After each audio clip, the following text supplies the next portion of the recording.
And it is a football Friday. And we always start the show off with bake sales. What an absolute incredible weekend we have in store. The storylines, by the way, week 6 last night gets kicked off. Brock Purdy made himself third. He made himself $30 million last night, and he'll make his additional $30 million when that football team makes the postseason. He's a good quarterback.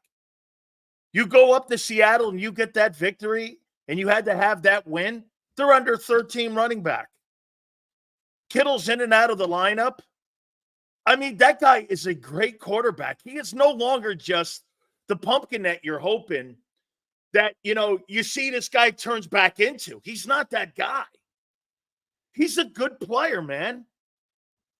And many of you don't want to face it because you're watching your guy melt down in Philly. This guy's a good player. He is a good player. By the way, as always, we are powered with our good friends from BetUS for the next 4 hours. And we appreciate you guys coming here each and every single day as you do, especially on a football Friday. Don't forget, Sunday is the pre- and post-game show for the Eagles with the legendary guys that we have, and that's one of the best shows there is in Philadelphia in all of sports. Make sure you check out the pre and post, and then the post with Xander after the fact. By the way, Geno Smith, one thing about the Niners last night, I thought they were going to give another one back. I thought they were going to give that game back last night. But they manned up, and they end up getting it done. 304, appreciate you, brother. All super chats go to the top. Do me a favor, guys. Please hit that like button. Say it now. How about them Cowboys? Hoss, you're about ready to start leaking oil here in the next 4 weeks. You're about ready to start leaking oil. Good old M. Reyes to start the old show off with his bullshit ways, thinking that his football team is good. You're not. Oh, wait a minute. You got the shitty Browns. You've got the shitty Browns. Hey, I gotta look. I gotta look at many of you in here and the optimism that you have for your Eagles on Sunday against the Browns. By the way, NLDS tonight, Dodgers and Padres. That should be one for the ratings books. One ends up punching their ticket to go play the Mets after the Phillies absolutely melted down. I love Philadelphia sports fans. Who's to blame? No one's to blame. The Mets were the hotter team. That's a sport of momentum, baseball. It's a sport of momentum and bullpen. And you had none of it at the end. The Mets were the hottest team going into the playoffs in the National League. You ran into a team that was playing better ball than you. That's the bad thing about baseball. There's 375 million games. Doesn't really matter if you have the better team. Traditionally, the better team doesn't win the World Series. The hottest team does. Can I tell you what Major League Baseball's postseason reminds me of? It reminds me of the NCAA tournament. You can have the greatest college basketball team throughout the entire season. That team traditionally doesn't end up going on and winning the national title. It doesn't matter. I mean, it just doesn't matter. That's a sport of momentum. Kimberly, Lombardi on this AM. When a coach shows you who he is, believe it. When a player shows you who he is, it's spot on. I believe the team is going to get worse before it gets better. Not this year. Hey, Kim, I've been saying that since day one, and so has Angelo been saying that since day one. I don't believe the Eagles are going to get better. You guys are under the impression you're going to have fool's gold potentially Sunday, Kim. And you're going to beat the shitty Browns. Everyone's going to start crowing again. You're going to sound like Cowboy fan. Dude, I'm going to give you, Kim, I'm going to give you some reference points here to be looking for Sunday when it comes to your Eagles, okay? I promise you here. You'll understand what I'm talking about here. I mean, let me say something to you here. So let me get this right. Hey, Kim, help me out on something here. So you have a linebacker now that's hurt, Kim, and Nakobe Dean, right? Why would you cut a linebacker and Devin White, who you never gave a chance to play, whether he sucked or not? Tell me how that makes sense. We're not even sure Nakobe Dean's going to play Sunday. And you cut Devin White? Didn't Nick say a couple weeks ago we're going to need him? Didn't Vic Fangio say you guys were going to need him?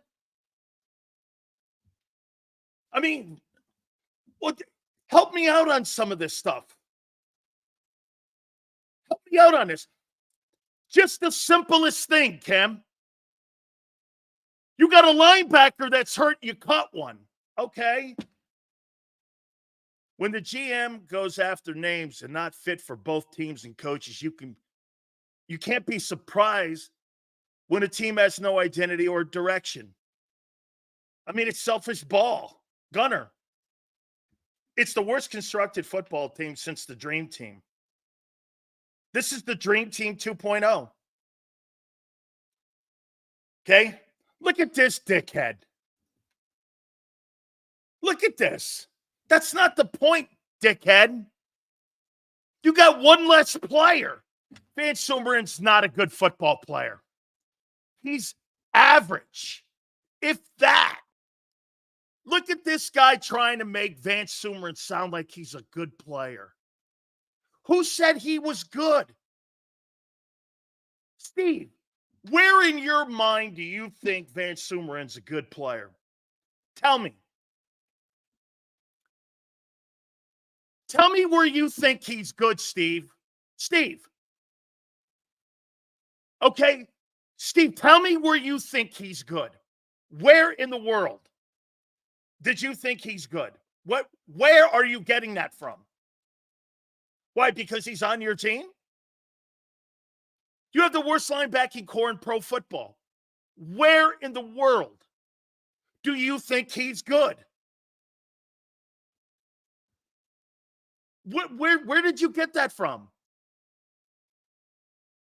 My Commanders will beat Philly. Hey, dude, the Commanders have the best linebacking core in the NFC East. Who? Cooper DeJean and Trotter Jr. are coming in for video game Maddox and paper thin Dean. Dude, absolutely. I have more confidence in Cooper DeJean and Trotter Jr. than I do in those other losers. Actually, Mr. International, I totally do. Okay? The Van Sumeren and Van Helsing. Van Helsing is your linebacker now. Holy shit. And all of a sudden, Van Helsing's good. I don't really give a fuck what his name is. You got a guy named Van Helsing playing. Oh, and by the way, let me get this bad puppy on this Friday kicked off in the right note. Hey, Kim, Sue, you in here? Are you guys in here? I need a woman's perspective on this. Okay? I do. And help me out here. Yeah, Rip Van Kinkle. I mean, who?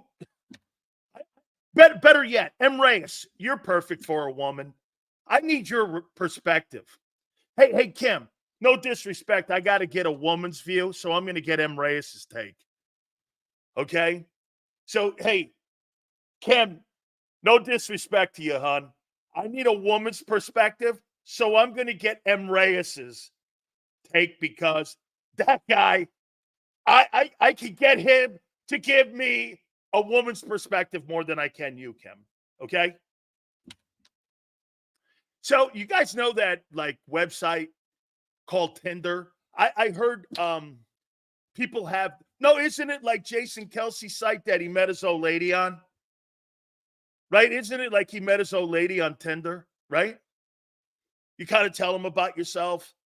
You know, you like, you know, your likes, your dislikes, what you look like and shit. You know, I'm married 35 years, so I'm not in on any of that shit. I'm just going by what Jason Kelsey or, you know, some people do with their Tinder profiles. Is that right? M. Reyes, I'm sure you know that, because if you could give us a chick's perspective, I'd appreciate it. Thank you. Isaiah, go. Oh, perfect. Isaiah, I met my wife on Tinder 6 years ago. Awesome. Isaiah, you're perfect then. All the people that have been on Tinder, Isaiah. So hook me up here on this.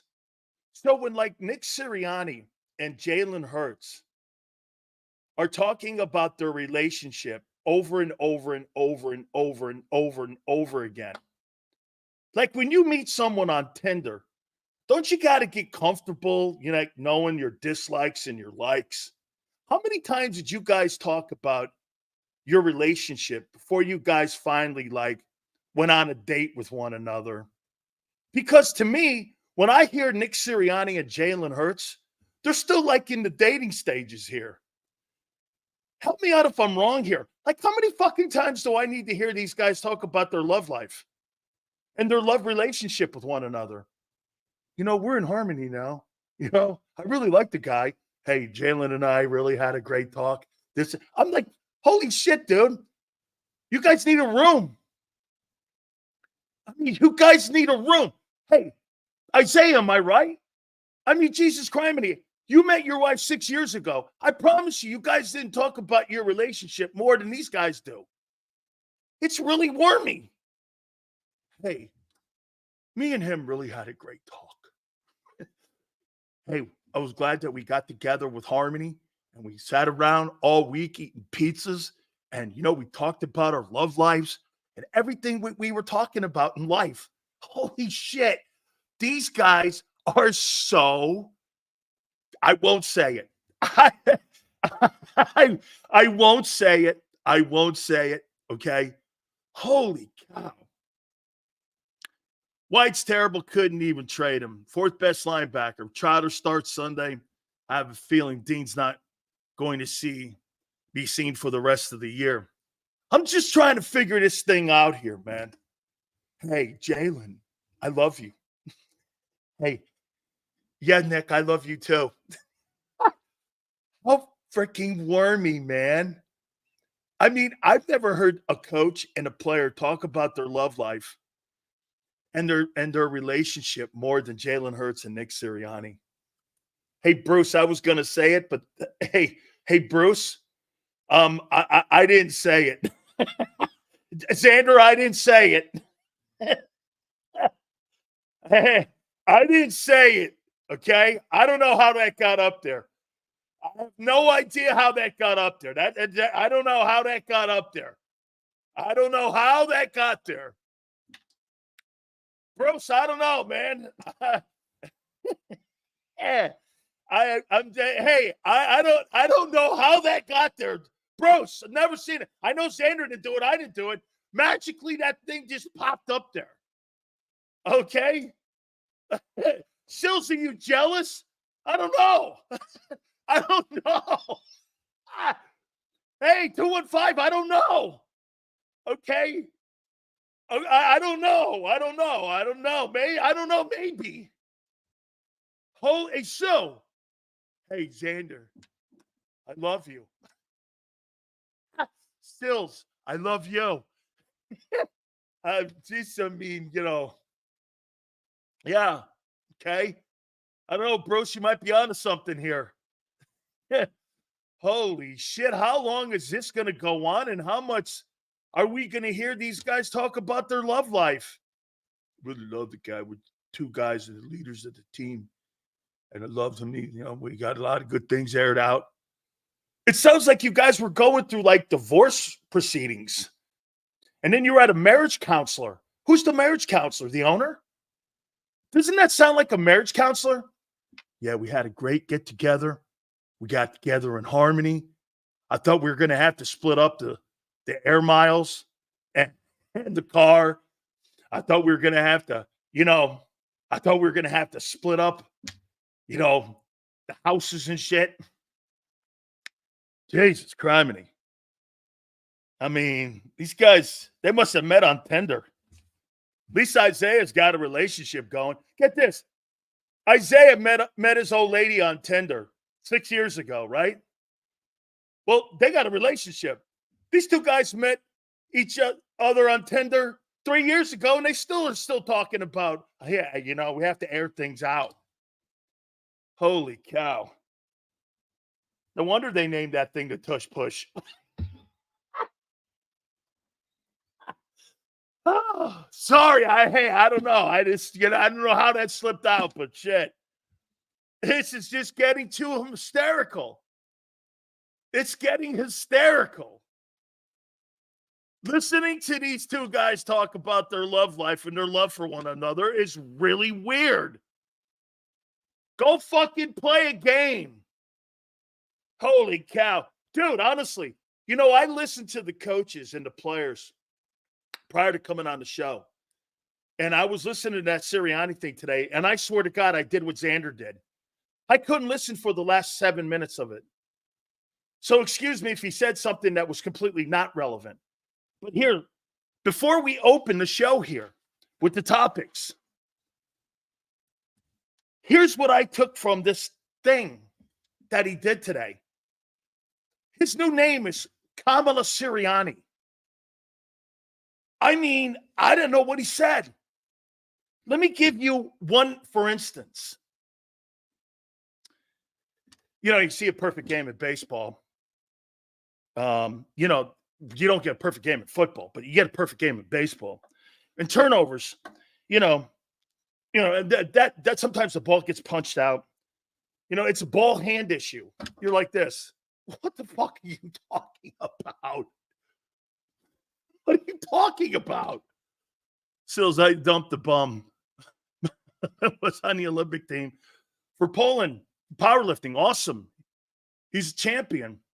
Met on a subway, killer. Love it, man.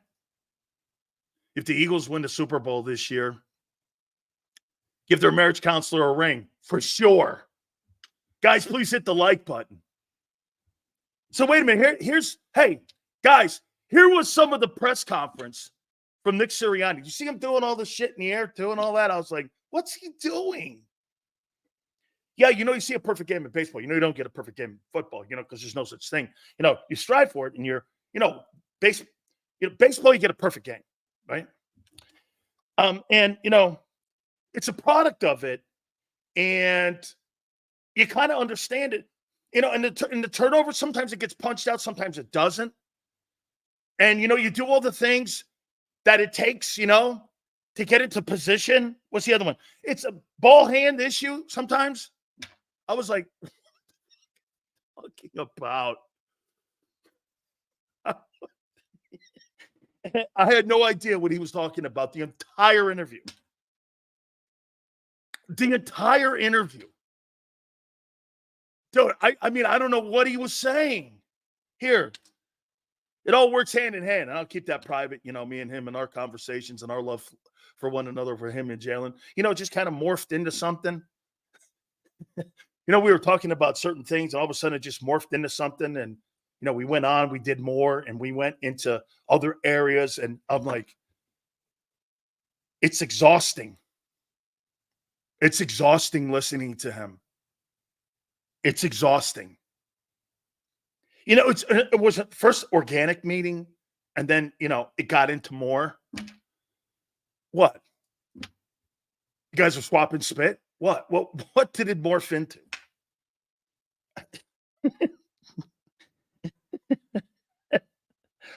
Oh, God. We did different things this week. Even to the down to us taping the way we do things differently. We tape things differently. Like what? They were nude? Were you taping them in the shower? What were you taping different? How does that help you in a football game, taping things that you practice? What are you talking about? Go play a game. What are you talking about? Hey, speaking of, now I understand why Diddy taped everything. Yeah. Hey, now I get why Diddy taped everything. Taking a crap, taking a piss, eating, having sex, doing blow, doing crank. I mean, I get it now. Why did he taped everything? I don't know what he was saying. Yeah, we did it all the way down to taping. We did some tackling drills that were different.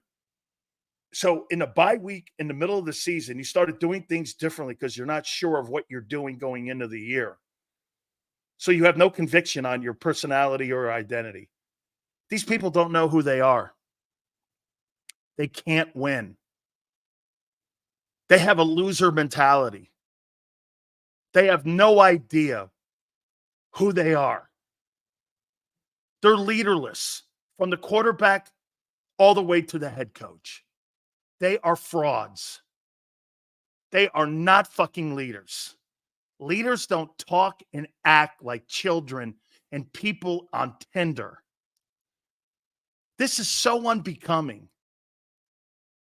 And if you are doing certain things in the behind the scenes, don't expose yourself like this. You look pathetic. I mean, you look like you're on drugs. I mean, this is unraveling right in front of your faces. And get this. I saw somebody post something. Football, please. I'm with you. Football, please. Please, some football. Love life conversations, taping things in different practice drills. Hey, certain teams are 2-2 and act like they're undefeated. The Eagles at 2-2 act like they're 0-4. They act like they're 0-4.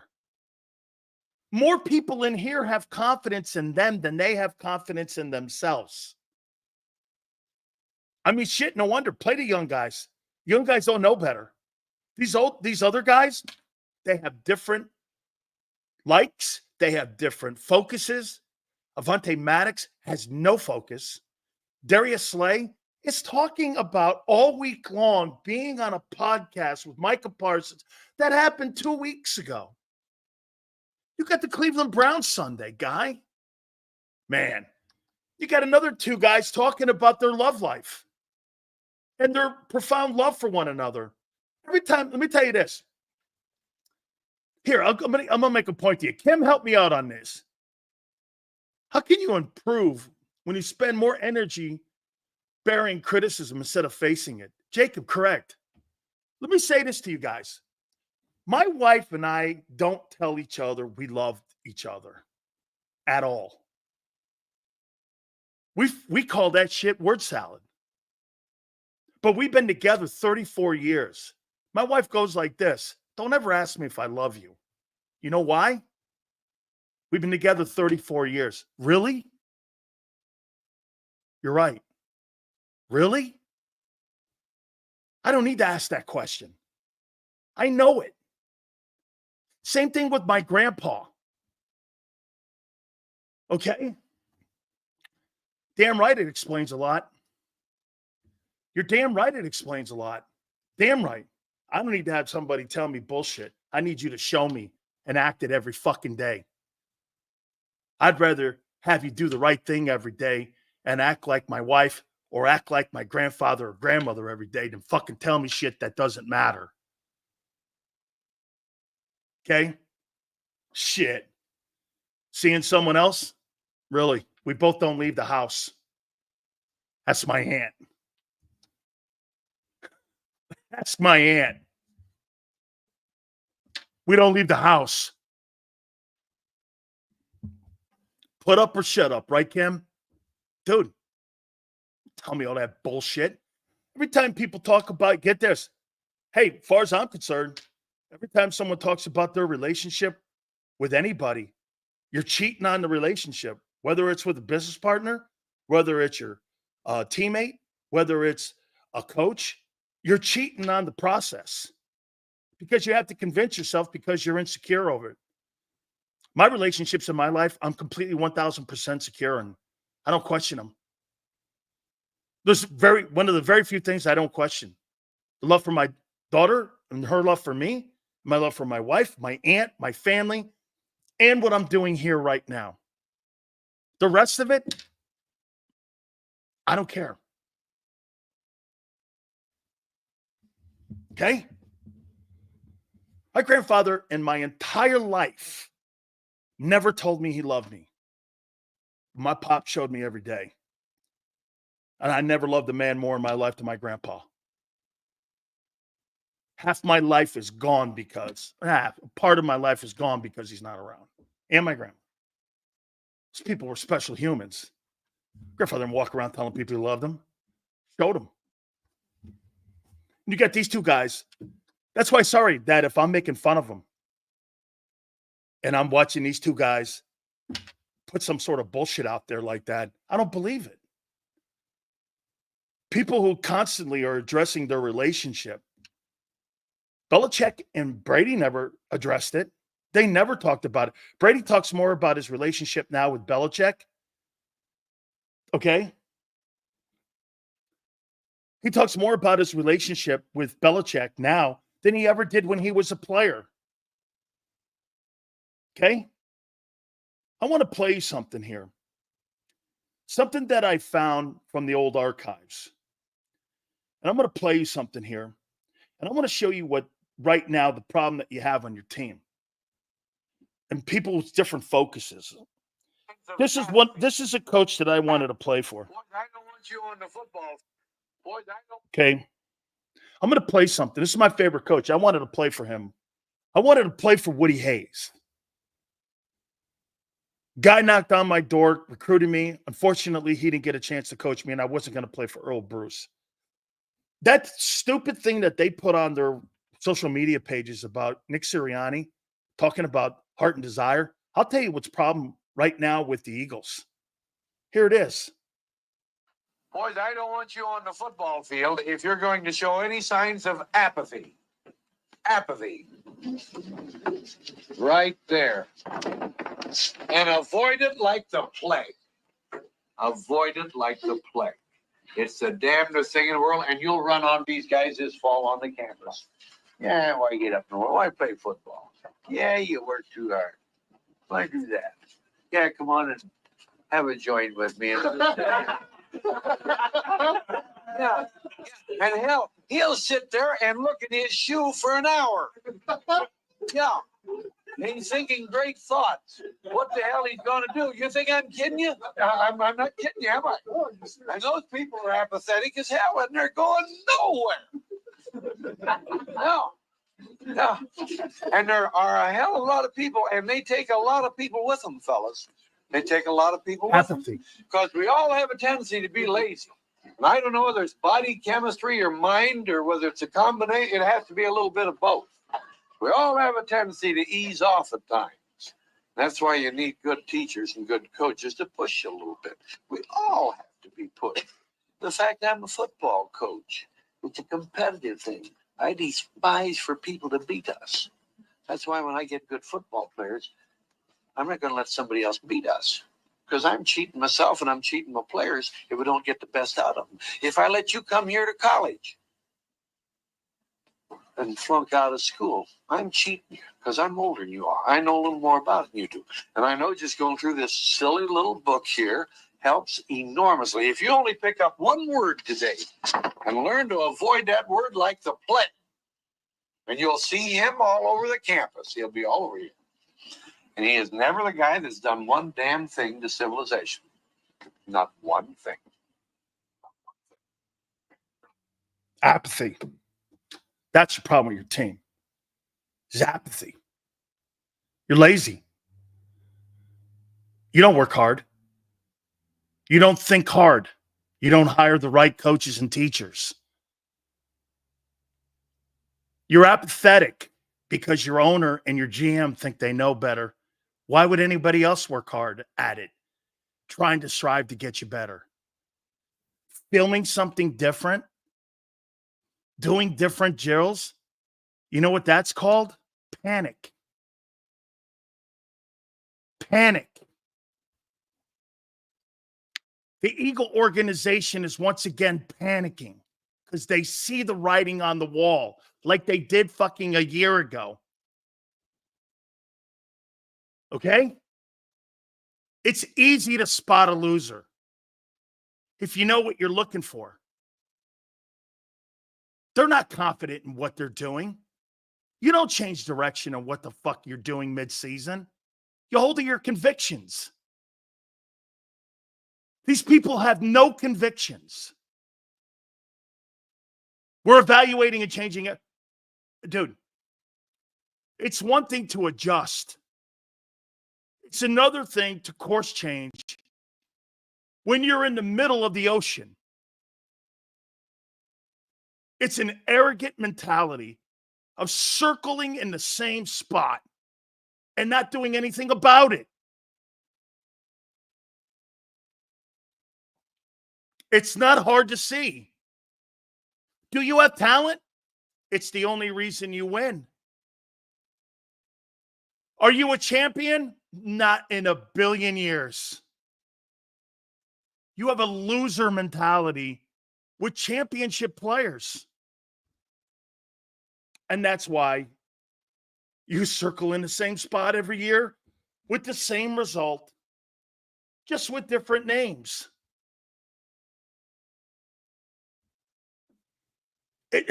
Xander keeps asking the question, how come I can't bring up 23? It looks the same. It is the same.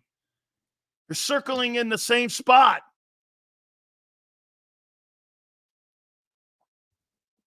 Edelman said Belichick was like his parents were. They were not our friend. They're there to make us better human beings. Spot on, Sills. Coaches aren't there to be your fucking buddy and have love fests and sit-downs and summits. Belichick and Brady never really had a relationship. They had a working relationship. That's a successful relationship. Dude, do you know when Brady said that thing the other day to Mayfield about being a champion? Hey, if I wanted fun, I'd go to Disney World. If I wanted love, I would go to my family. If I wanted friendship, I would go to my friends that I handpick. If I'm looking for my friend to be my boss, fuck that. I'm looking for my boss to get my company better, to make the company even bigger, to pay me more money, and to be successful. Anything else fucking doesn't matter. Kumbayas and all that shit, it's empty calories. This is completely unraveling in front of you as human beings. Why do you think they're posting that thing with Sirianni acting like he's Woody Hayes? Because they know he's not. You're making that guy seem like, and you're trying to make him look like Vince Lombardi. And he's not. No way we covered the 9.5. Hey, Jay Brown, fuck you.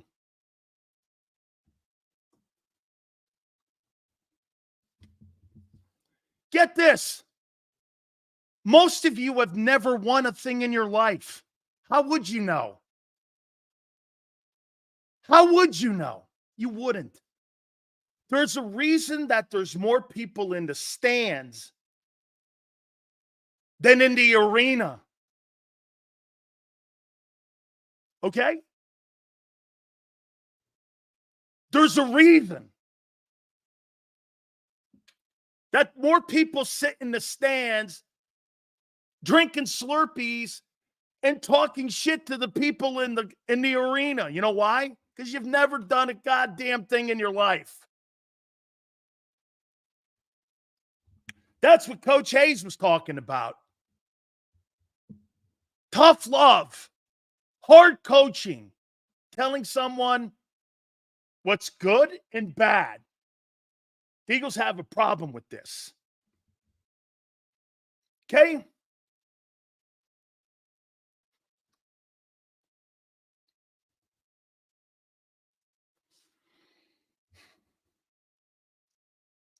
I mean,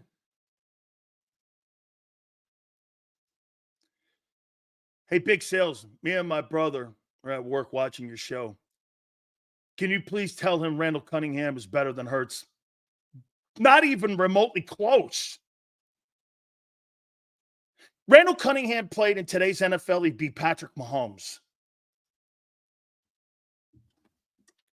Patrick Mahomes. That's how good that guy was. I know. Played against him. Okay? Worst part is, I think most of the team wants to be coached hard. Absolutely. Hey, Podcast Eagle, when you get to that level, you weren't coached by pussies. You were coached tough.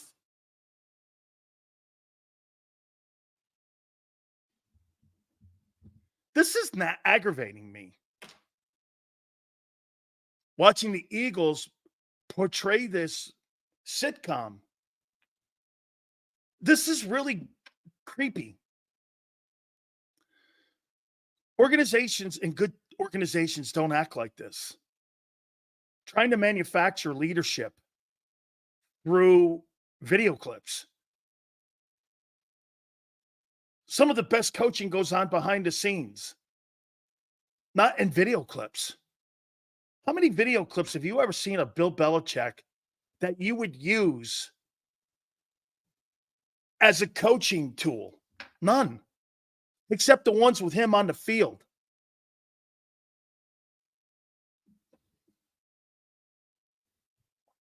I mean, leaders lead behind the scenes when no one's watching. Not when people are watching and you're putting up these manufactured video clips like Bob Lang does. Bob Lang is the worst thing in the world for a guy who's not competent to be your coach, because he's lying to you every day he posts something. Dude, that press conference today, I don't know what he was talking about. I don't know how that's why they only keep him for 10 minutes, 8 minutes. Because the more he says, the stupider he looks. Sirianni wants to be the cool boss, not the real boss. Dude, he is atrocious. That team wins in spite of him. How good is Jalen Hurts? I don't know. We'll never know. We'll never know how good Wentz would have been. We saw glimpses of it. And when things went south, they moved off him. They didn't try coaching him. You ever notice that? When things go south, they move off of things. They don't try to rectify it. Why don't you take the example of Brandon Graham? Things weren't going well early in his career. Yet they stuck with him. And he turned out to be an Eagle Hall of Famer. They're a knee-jerk organization. If it doesn't work, they'll rip it up and do it again. They do it every year like that.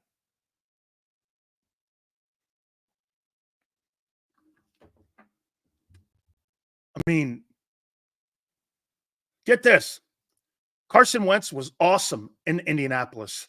He wasn't poor. He had a better year in Indianapolis than Jalen Hurts did in 22, passing-wise. He had a better year passing. That's a fact. There's not one number Jalen Hurts beat him in 2022. Not one through the air. Not one. Not one. Okay? Hey, Sills. Saw something where Henry will be the last true Hall of Fame running back, being the only active running back remotely close to the 10K career number. Do you agree? Yeah. Unless they change the parameters where you start to see more of a pass catching guy and a dual threat guy like a Marcus Allen go into the Hall of Fame, it'll be something like that because they'll change the parameters. By the way, Big Rhythm, you're never going to see a 300-game winner in baseball ever again. I think the last 300-game winner was Tom Glavine. That'll be the last 300-game winner you'll ever see. Those days are gone. Guys go 5 2/3, and you're right. You know, sports changes. The 300 game winner is gone. You'll never see that again. Okay? Never see it again. Guys don't pitch that long. I didn't say he didn't pitch. I didn't say he played well in Washington, but he said every stop. That's not true. He was poor in every stop. That's absolutely not true. Okay?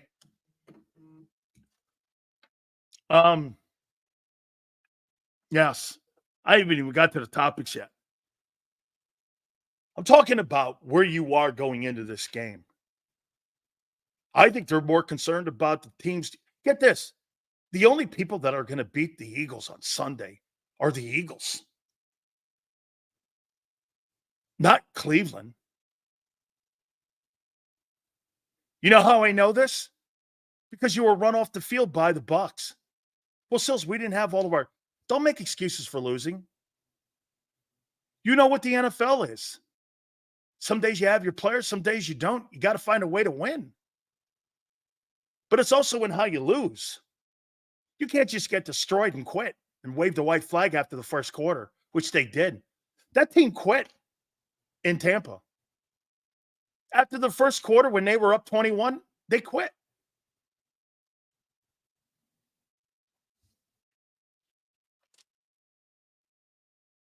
They completely quit.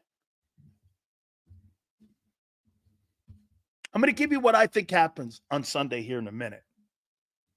But they quit.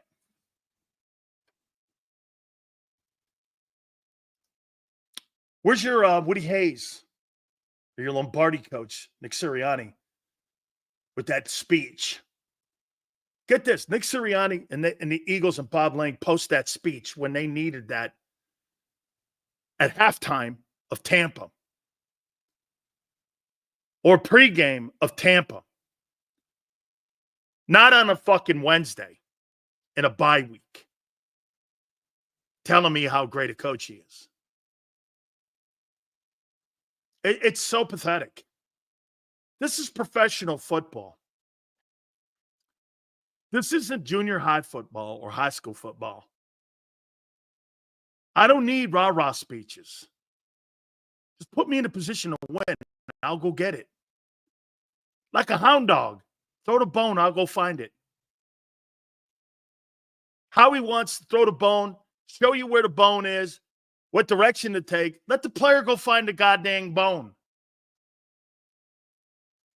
Let the guy go do his gig. Micromanage the thing into the ground. That's what you're doing. Go get that bone Sunday. Hey, hound dog, go get that bone.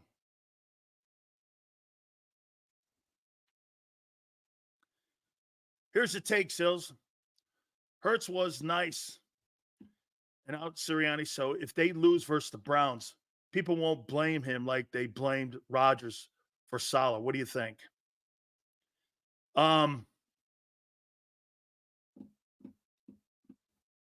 Dude, that organization panics. And I'm not talking to players. Organization panics. God knows what they'll do Monday. Okay?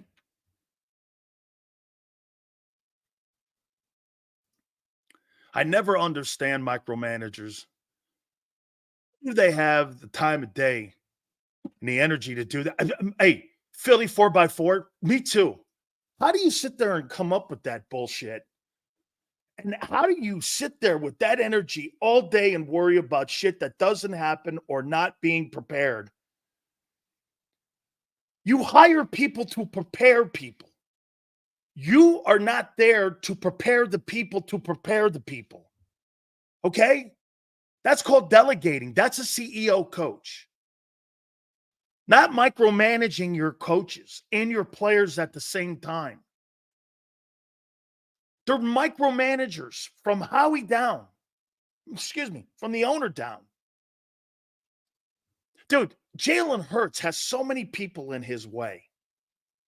From the formula of what they're trying to do to him coaching-wise, to the scheme, to the meddling, to the kumbaya. Hey, go talk to Nick. Go do this. There's so much counterproductive stuff going on this year.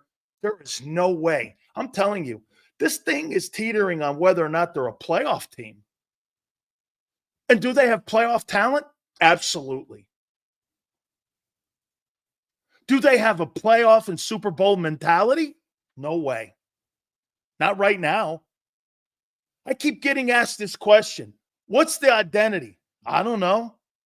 They were more concerned about having summits, playing Fortnite, and going on podcasts during the... And Nick tells you they were working hard. No, you weren't. That's not what the actions of the players and people were doing in the bye week. That's a complete out-and-out lie. Why would anyone believe anything they're saying? Then they turn around and get this so that you'll buy into it. Like guys like M. Reyes will buy into that kumbaya speech that he's some sort of fucking leader. And he'll wave his pom-poms and swear to you up and down that the Eagles are ready to go against the Browns. Under what mentality do you think they're ready for the Browns? Look at Kim here, man.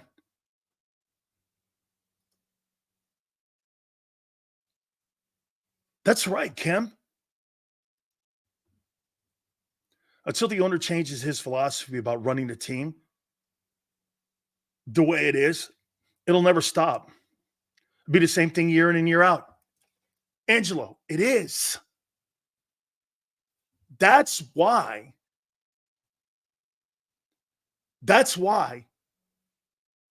everyone keeps going. Same issues are happening. Why? Nothing changed. My number one priority in question to all of you in the bye was this. Do you think that they have eradicated the problems that they had in 23?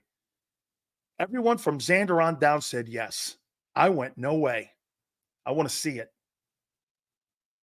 Played itself out. It's even worse now. AJ, and you know what is crazy and sad? AJ Brown and Devontae Smith and Lane are going to fix it. You had them a year ago, too. This is a culture thing. This is an organizational thing. They go up, they go down. They go up, they go down. I had to throw you in there, Xander. By the way, 3:30, my boy will be on. Hey, Xander just took some shrapnel. Yeah. But he did think hey, you know why? Because he loves the team. And you would assume that would be the right course. But see, in that league, man, you got to see it. You can't just talk it. Eagle leadership. Love circle jerks. Thank you, Jameson. Hey, Jameson. It's a great take right there when it comes to circle jerks. Because that's what it is. Boy, I'll tell you something, man. The loss of Kelsey and Cox on your football team is by far noticeable. By far. You gave that kid more leadership and more opportunities to have control of the offense, and it's gone worse and gotten worse.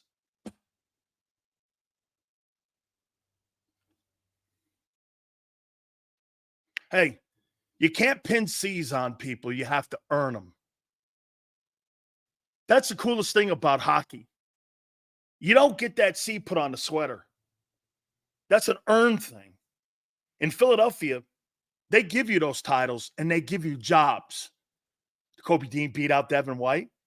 I know Devin White sucks, but so does Nakobe Dean. Who would I rather have starting? White. Why? He's done more. He's a better player.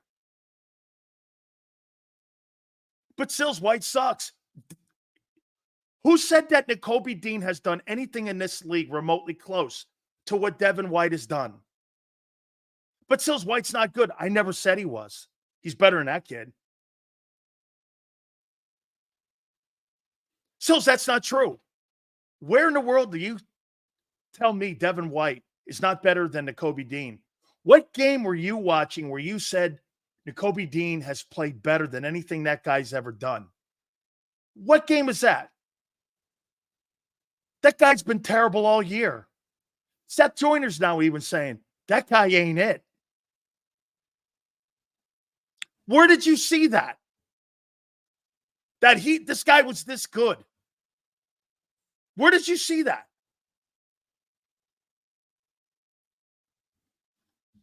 Sills, are you trying to say Devin White? No. But I know he's more accomplished than that guy, and he's only 26. Nakobe Dean has done dick.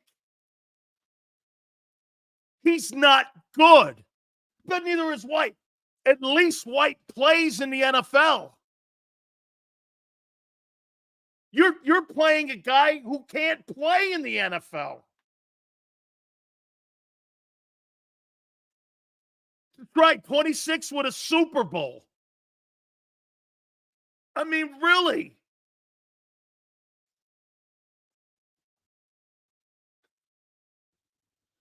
Is Devin White a bust? Yes. He's a bust with a Super Bowl ring. Nakobe Dean is a bust showing he's never been able to play in this league. Who are you playing? These are the guys Howie brought in. It's the only reason I'm using those two is because those are your boys. Dude, if I had to choose between those two guys that guy drafted and brought in, I'm playing Devin White. White has, John McMullen goes, well, he hasn't shown. What in the fuck has Nakobe Dean shown? What? He's good in practice? Got to give me a break here, man. How you evaluate people is hilarious. Let me ask this question. By the way, our NFL Insider, Hall of Fame voter Jason Cole, 4:30. Philly Godfather at 5:30. Xander at the bottom of 3:30 Eastern Time. Is Nick Sirianni coaching for his job? You know, as I said it, I just realized why they posted that stuff now and had the summit. The Eagles are concerned that Nick will lose his job and there'll be an outcry if they lose Sunday from the Philly media and from the Philly fans if they lose Sunday. That's why Hurts has to be, they're getting ahead of it. Imagine this. Think about what they're doing now this week. They didn't need to put those videos out. Jalen didn't need to validate Nick Sirianni. There was no need for it. You guys didn't play a game. They're getting ahead of it. If they play poorly and it's a close win or it's a loss, they want to get ahead of this for next week. That's what they're doing. It's a preemptive strike to make sure you don't go batty that Nick's a good coach. They're going to lie to you ahead of time just so you can calm down if this thing's close. If this thing's close, you'll still demand his job. I know you will. I will. Browns suck. Browns suck. But the Browns have a matchup, and I'm going to explain it here in a minute. Okay? Let me tell you something. You guys know this. And you guys tell me right now, please hit the like button.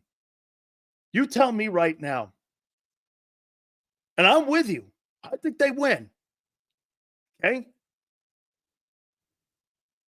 But it's how they win. Because if some of you see that team limping around, farting around on Sunday, you're going to have more disdain for that ugly win than you would have if they lost and played well. You watch.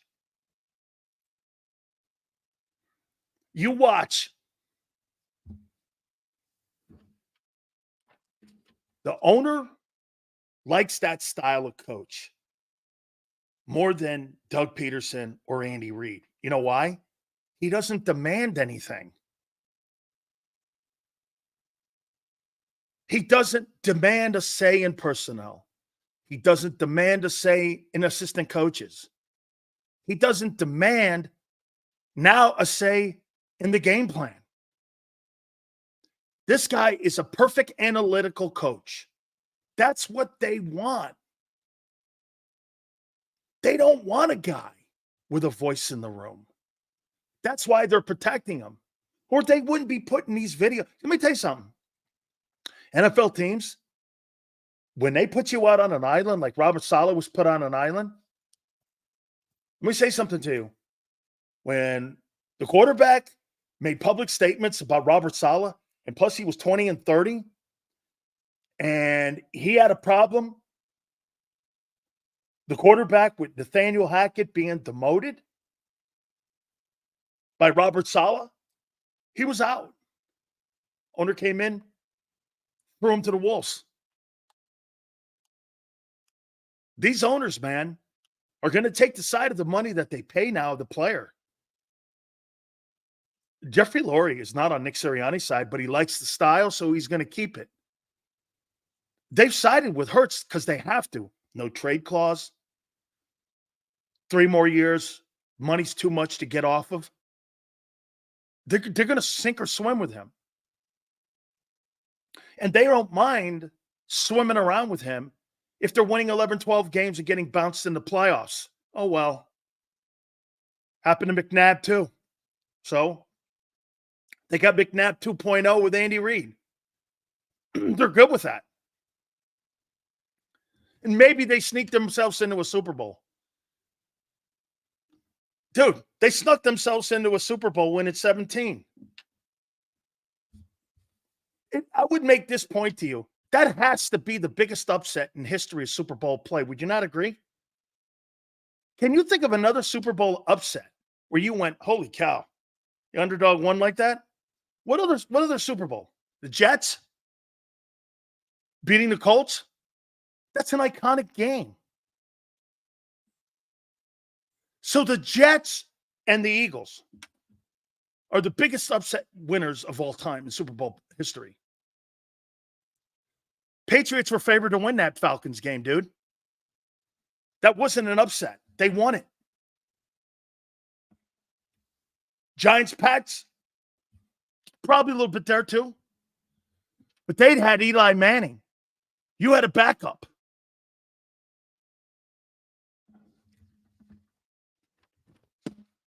Hit the like button, please. All right. Let's do Browns and Eagles. Give me a number for Sunday's game. First time we've asked it. Hit the like button, guys. Give me a number that you see for Sunday's game.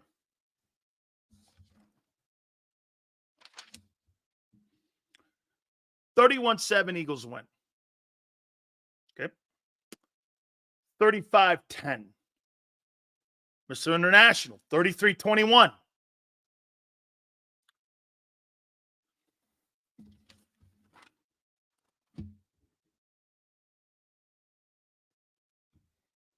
Someone has my number up here. I'm going to write his name down.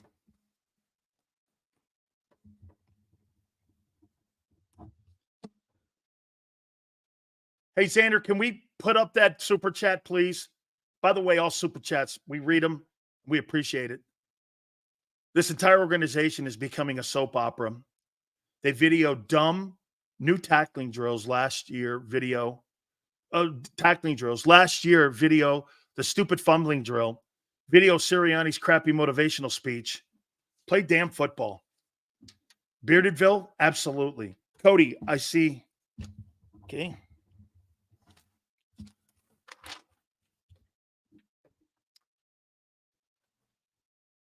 $30-17. Guys, do me a favor, please. Hit the like button. Xander will join me at 3:30. Here we go. Out of the bye.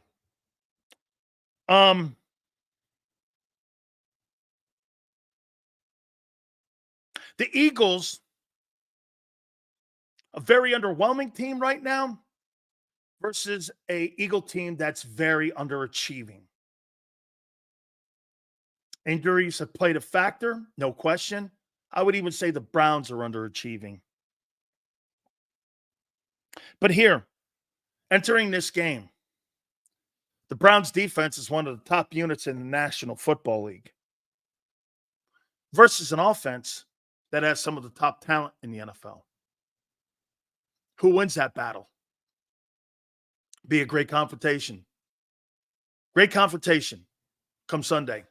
And I would also make the point to you that they've got better coaching. Jim Schwartz is a better coach than Vic Fangio. His resume proves it. Former head coach, assistant coach of the year, Super Bowl championship, a #1 defense.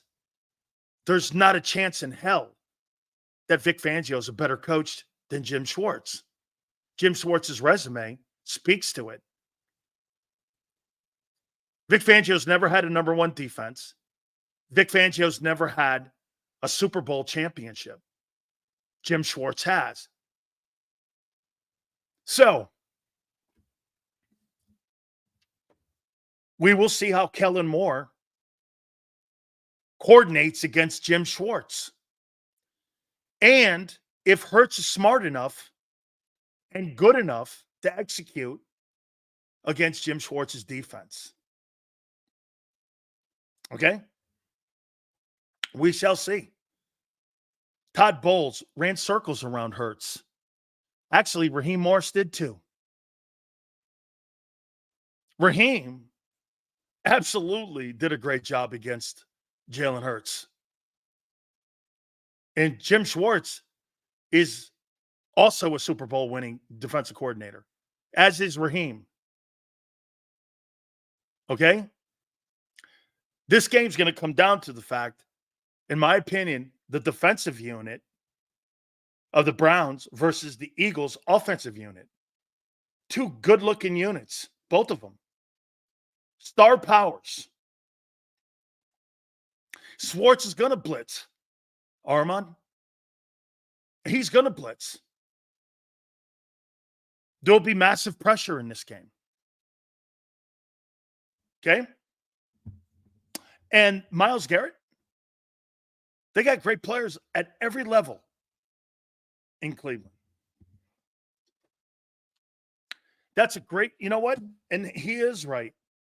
Mike Vrabel, by the way, is a consultant with Jim Schwartz in Cleveland. And he's helping coach the Cleveland Browns.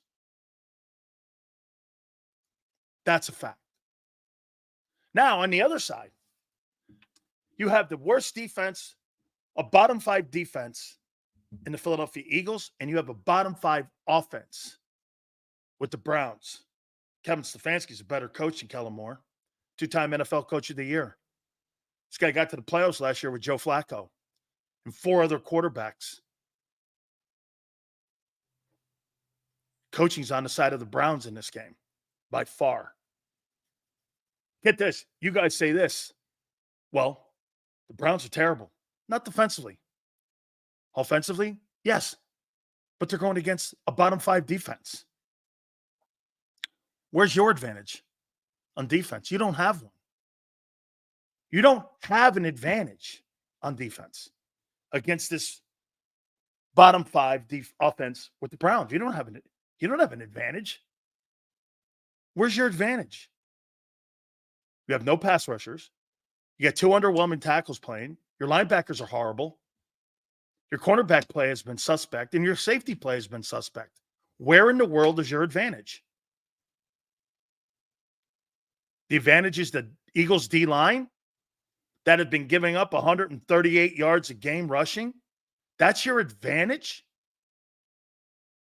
You're making it sound like you've played well. Senor thinks that the Eagle D-line has played well. That's his advantage. They played well in one game. The rest of them have been underwhelming. Senor's making it sound like those 2 tackles have said, that's not your advantage in this game. You haven't played well enough to sit there and say that's your advantage. You're guessing that. Go by the first 4 games of the year. You don't have an advantage at tackle. You think you do. I thought you had the advantage against those shitty guards in Tampa.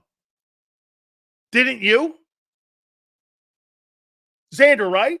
Didn't we think the Eagles had the advantage with the 2 tackles against the Bucs? You had a center who was a rookie, and you had 2 guys. Ian Beckles came on that week and said weren't playing well, and they crushed you. Where was your advantage there? You're making it sound like you're good. You're going to play 10 yards off the ball. He's not going to be threatened in the passing game. You have no pass rush. Where is your advantage? You don't blitz. You have no pressure. You play 10 yards off the ball, and your safeties are too high. Where's your advantage that this guy's not going to complete? Deshaun Watson's going to complete passes. You know why? No one's going to defend him. That's not an opinion. That's a scheme thing. Oh, you're not going to play all of a sudden man coverage.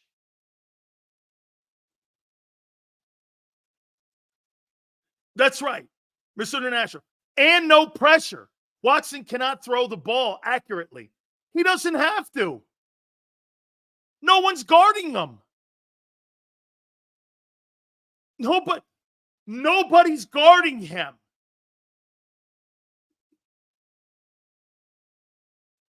I think the tight end's going to have an enormous game for the Browns. That kid from Miami can play. And you ain't got a guy on that team that can cover him. Biggest matchup is our cornerbacks. I have no confidence. No place Slay can stick with Cooper or Judy. Not to mention the O-line is decent. They're banged up, but they're a good unit, but they're banged up. They're going to attack Dean and Slay all day like other teams do. They're going to attack that linebacking core because you know why? They're not good. Who's covering the tight end?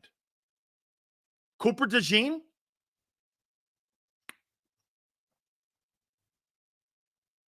Steve says this.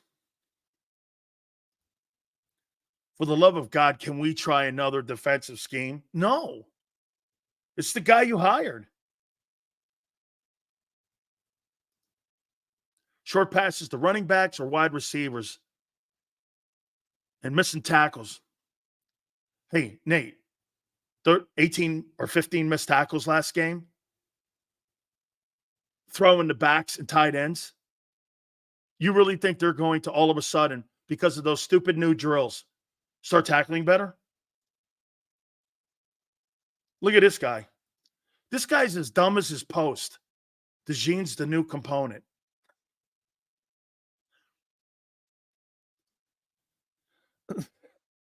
They're going to attack him. Still stop.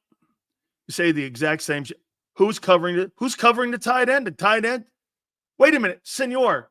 You know why I say the same thing? Because your scheme puts out the same shit every week. That's why it's the same.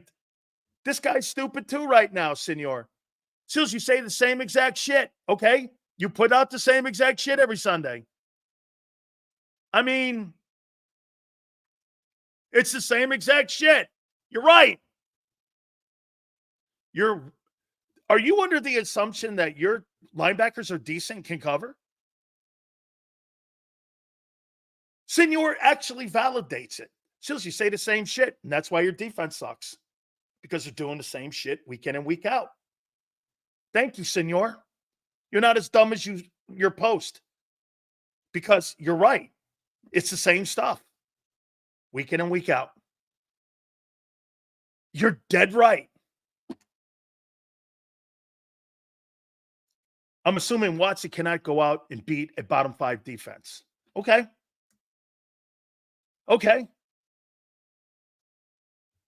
Because they have a bottom 5 offense. That's fair enough, senor. That's fair enough. That their offense is worse than the Eagle defense. That's not awful. Okay? Sills obviously watches these games with his eyes open. Okay? Senor, that's okay. That's a fair take.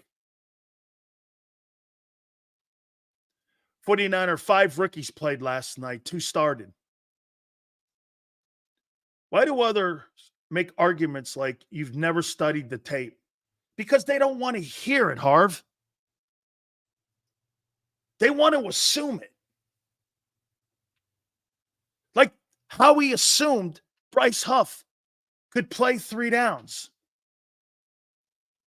You can't assume that. There is nothing you can take for granted in the NFL. Howie assumed that Nolan Smith would take over for Hassan Reddick and Bryce Huff. You know how that whole thing worked out? They saw Nolan Smith a year ago play. They realized that process was going to be slower than what they thought. And that's why they went out and got Huff.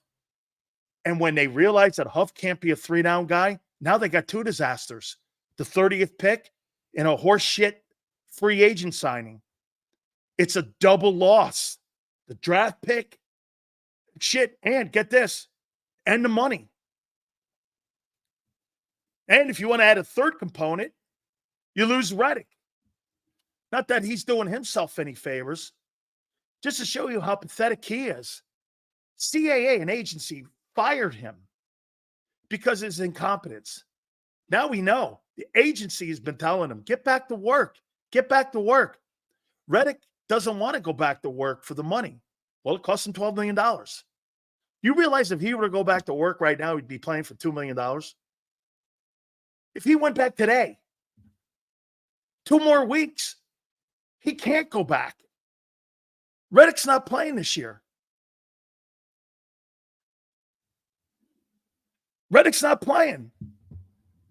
He'd be playing for $2 million. He owes $12 million in fines. Now, again, I don't know if you could defer that out and spread that out over a couple of years. I don't know how that works with the CBA, but he owes $12 million to the league. It's written explicitly in your contracts. If you're a holdout and you're missing at the facility game checks, you're fined every day.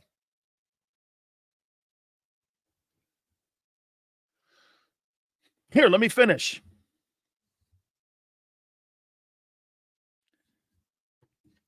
Kevin Stefanski is a hell of a coordinator. He's a brilliant coach. Okay? He's better than Kellen Moore.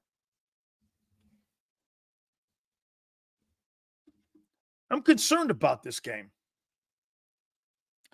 If you're a betting person, you take the 9.5 or 8.5, whatever it is. Take the Browns. Outright?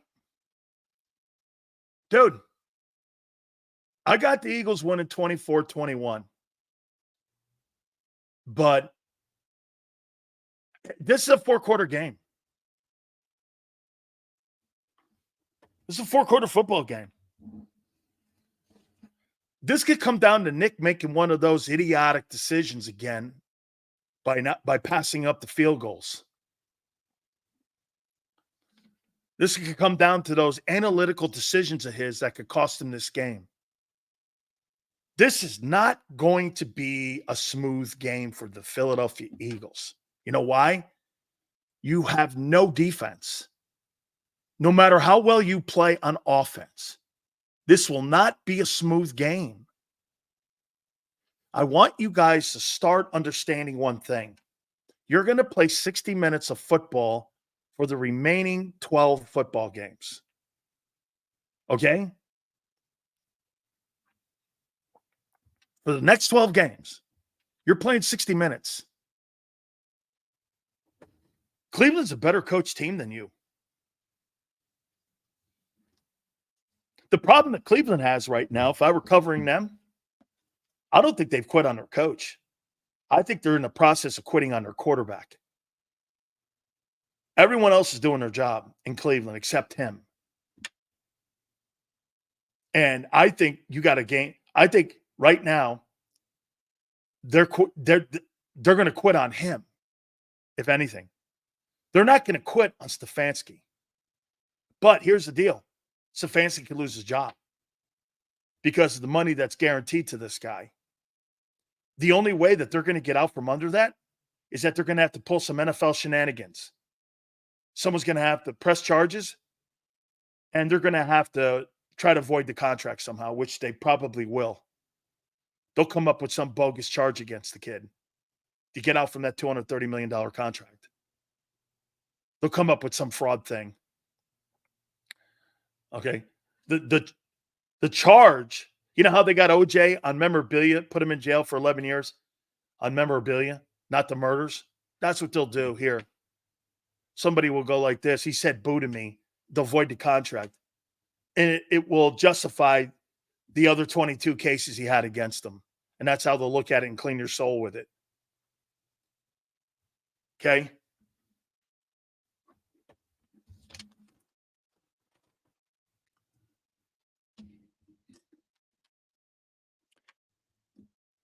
Is Sirianni coaching for his job on Sunday?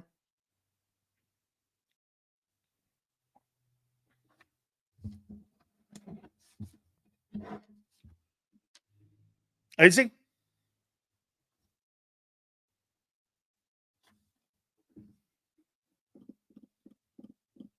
Coaching for his job?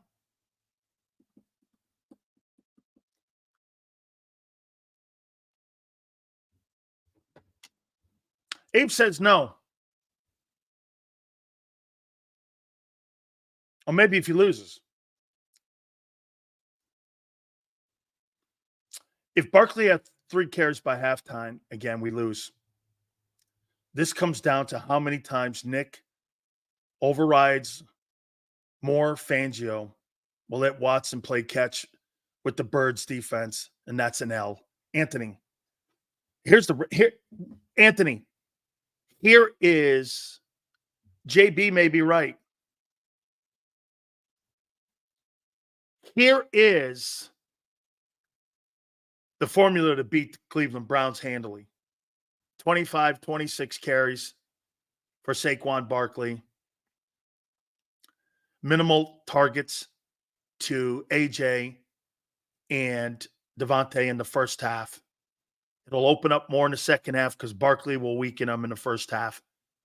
You'll get a lead. By the way, don't let the Browns get a lead on you. Do not let the Browns get a lead because that means Hurts has to throw the ball more and you'll get beat.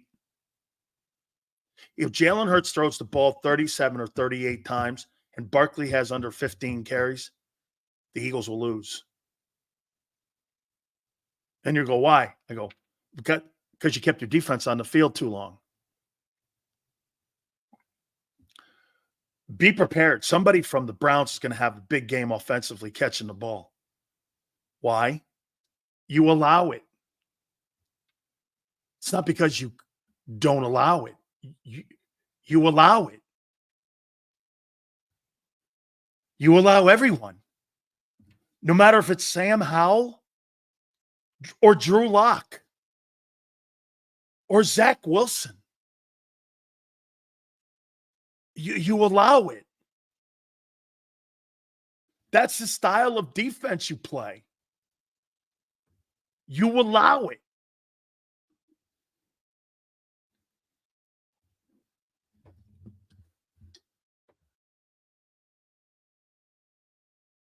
Myles Garrett's a great player.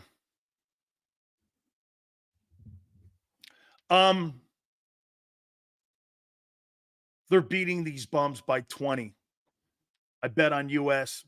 Bet US. They're beating these bums by 20. Or they haven't beaten anybody by 20.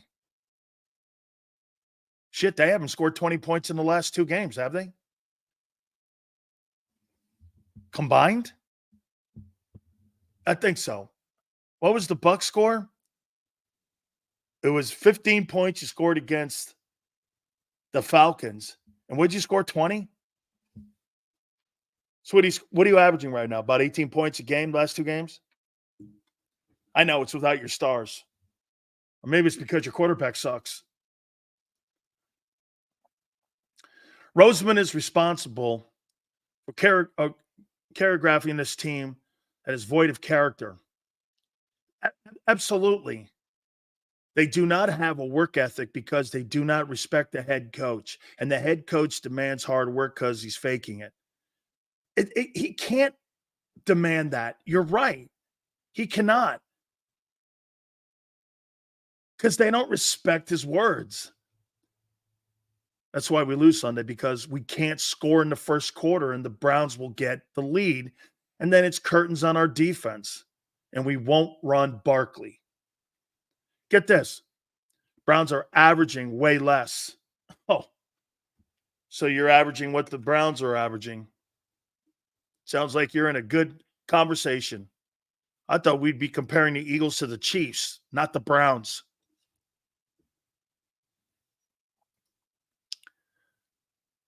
Haven't beat anyone by 20 since 22. If we win by 20, we build confidence. Clairvoy? Yes. Since Nick and Jalen's been in command besides 22, the Eagles haven't felt like the Eagles. It's a great take. Let me add this up for a second. 9-8, 11-6, 2-2, 16, 22. Isn't that crazy?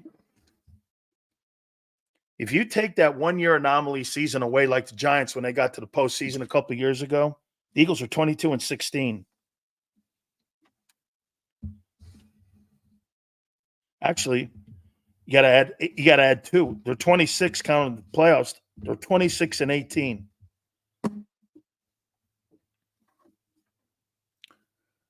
Beside with that 1 year wonder. Outside of 22, they're 26-18. And you think that you keep quoting the 22 season. Well, 21, 23, and now you're 26-18. Outside of that 1 year, 2017 heroic season, you've been 500. Hey, Clairvoy, I never looked at it that way. Because if I'm calling 22 a fluke, like Anthony, you're 500 under Nick Sirianni. And you're 0-2 in the playoffs.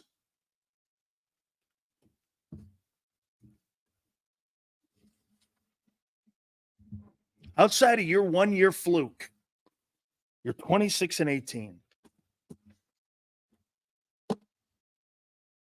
Shit, at least the Cowboys have won 36 games over the last 3 years. They get dumped in the playoffs, but you know what they are in the playoffs. You were just a fluke. You got through that shitty Giants team, and then you beat Christian McCaffrey at quarterback in the Niners. If you don't count Shane in control. No. Actually, you want to hear something even crazier? Without Shane, you go 2-5. Last year was 11-6.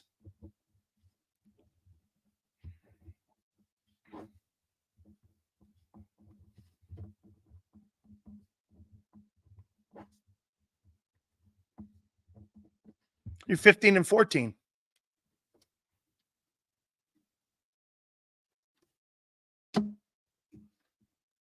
Without Shane and with the playoff losses, you're hold on. 2-5 under Nick. 11-6 under Nick last year. It's 13-11. They lost that playoff game. So that's two play. Now no, my bad. You're 15-15. You're 15-15 counting the two playoff losses without Shane Steichen as your offensive coordinator.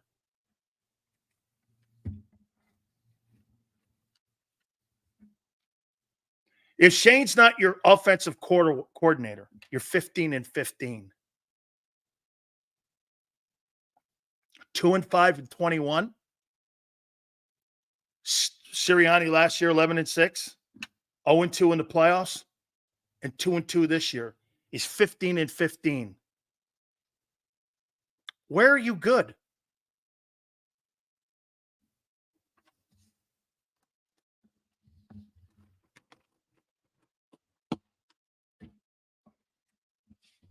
Where are you good? Outside of 1 year. You have nothing to land on. Except this.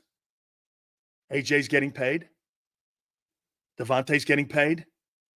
They're putting great numbers up. But you're not putting wins up.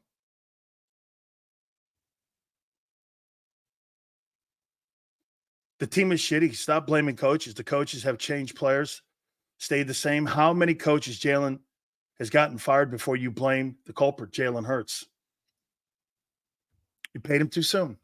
Said it that year. Everyone killed me.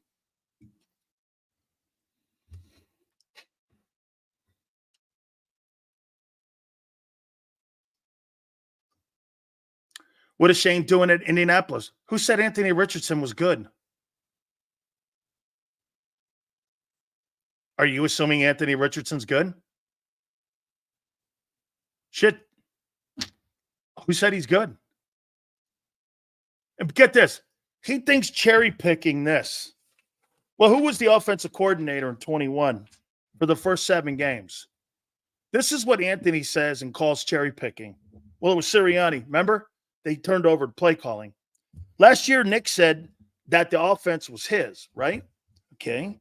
Well, that's 11 and 13. Okay. Right? Okay. Then he's 2 and 2 this year. That's 15 and 13. Okay. He says it's collaborative effort now.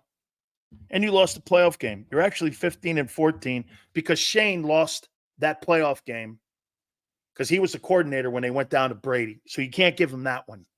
That's on Shane's record. So under Nick Sirianni's guidance with the offense, he's 15 and 14 being involved in play calling. And Anthony thinks that's cherry picking. That the only time that they've had any kind of success is with a coach that ran the RPO in a different style offense. How is that cherry picking and not seeing a trend? Anthony doesn't want to see the trend. The trend was Hurts can't run this style offense. This is 30 games. This is not 6. This is 30. This is 30 football games. The 2 and 5, they were throwing the ball. They wanted him to be a pocket passer then. Okay? That's why the duties were taken away and put the RPO in. Get this. Young says it's cherry picking. How's it cherry picking when the only style that he's played that he's had success is no longer here and you're 15 and 14 after almost 30 games? How's that fucking cherry picking when that's the reality of what's going on here? This is called trends. Nick says they go back 4 years. Why can't I? Get that, Xander? Nick Sirianni said in a press conference 2 days ago that they go back 4 years and look at everything they do. Oh, I see. I can't, but you think I'm wrong by doing it. Nick does it.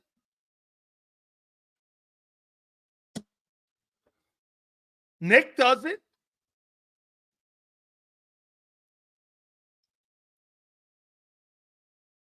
But get this. So wait a minute. He wasn't involved in the RPO. You know why? Nick Sirianni has never coached an RPO quarterback in his entire life. He didn't know the system. It's why they turned it over to him. And if he did, why didn't they stay with the RPO? Because Nick doesn't know the RPO. Do you understand the reason they've moved off the RPOs? Because the head coach has no idea how to run it. And right now it's showing that Kellen doesn't. That's why they're running less motion. Holy shit. You people do not know football, some of you. You have no idea what you're talking about. You have to play to a player's skill set, not to your skill set. Just because the offensive coordinator has a plan doesn't mean the kid can execute it. You can't be dumber. You cannot be dumber.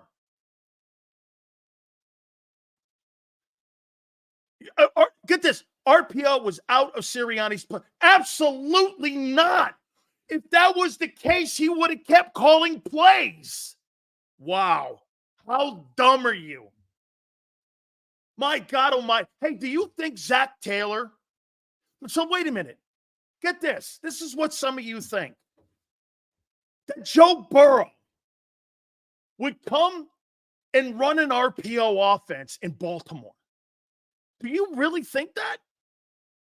That Joe Burrow could run that Baltimore offense? Never. There's too many designed run plays. There's too many designed run plays. By the way, Abe,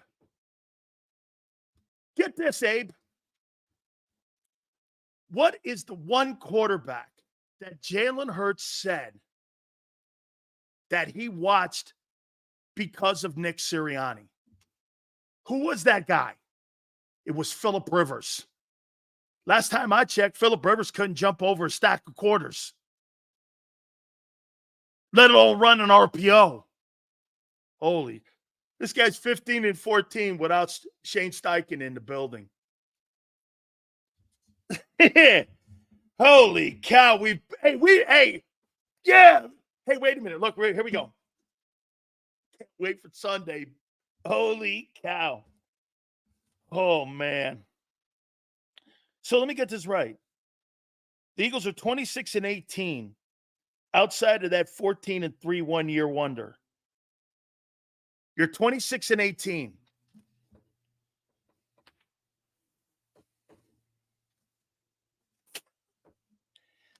Let me put this over here, man. This is getting sticky over here. Oh. Hey, before I get Xander on here, by the way, the co-host of Birds 365, I want to tell you something. Me and Xander had a harmony conversation earlier today. We were checking out both of our Tinder profiles, and we were both coming up with the conclusion that our pictures had to be changed out on Tinder and that our profile had to be updated because, I put on a few extra pounds and I just wanted to be able to, make sure I tell my brother how much I love him and how much he loves me and all that. And,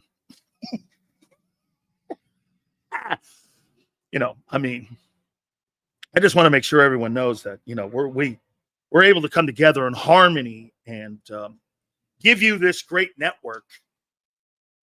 So without further ado, I want to bring in my brother and my brother Tinder page partner. That is the co-host of the pre and post game show and also Birds 365. The legendary king of Tinder, my friend, Xander, Big J Kraus. What a brutal intro, everybody. Are you kidding me? It's a football Friday, and that's the intro we get? Are you kidding me? I mean it, man. I mean, that's kind of how I felt watching the whole Nick. Hey, Xander, honestly, you've been in a relationship with a chick. Dude, how many times you got to keep talking about your relationship before, what do you know? What's up? Either you like the chick, she likes you, you like her. I mean, it's been 3 years now of this love affair going on here, man. I mean, surely these guys are going back and forth. And remember what Nick said too? All that other stuff, when John McMullen, our very own John McMullen, asked him about Robert Saleh being fired. Remember what he said? I don't concern myself with noise that I can't control.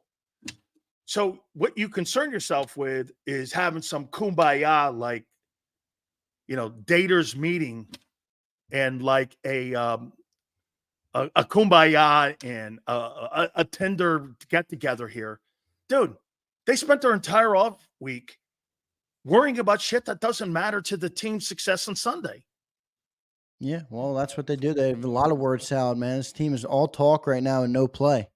So that's what it was all last year, too. Don't you remember? They were supposed to flip the switch and turn it around when the playoffs rolled around. That's what we were told. That's what the fan base was expecting.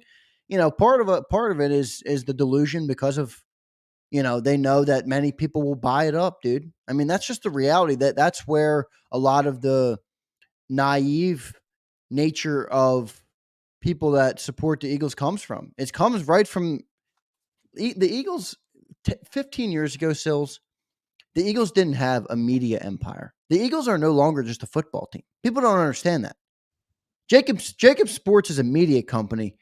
The Philadelphia Eagles spend $3 million to $5 million a year on media, just on their promotion, on their production, on their staff, it's all because their fan on their base imaging. on their image, on everything. So, it's become a massive part of the game, and I'm not going to criticize them for spending it, but I'm saying it works on people that aren't able to see through the rubble, and I think that's why so many people come here and push back on you, because they're not used to it. They're like, what is this?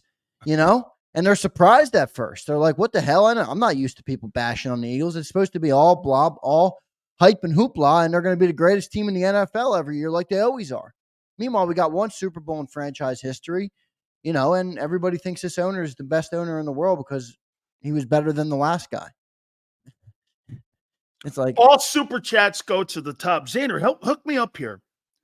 If Devin White sucks and Nakobe Dean is hurt, why'd you cut Devin White? Yeah, I guess they just really didn't like that dude or what. I mean, I don't know. Now you're outnumbered. John mentioned something interesting to me that he didn't really say on the air. So I don't know if it was an off the air thing or what, but I'm going to say it because he told me, and he didn't tell me I couldn't say it. So he said Devin agreed to give some of that 3.5 back so that they could cut, so that he could test the open market. So I haven't seen that reported anywhere. I think John's waiting to get the number. I don't know if it was somebody. They asked him. Well, yeah, because they were trying to trade him, and he's like, hey, man, I want to go test the market. And they were probably like, okay, well, you got to give us back some of our 3.5 then. So I don't know. The whole Devin White thing is weird to me. Even if the dude stinks, I mean, you're outmanned now. If that guy goes down, now you're forced to play a rookie and Trotter along with a free agent and Zach Bond, who's been up and down at best.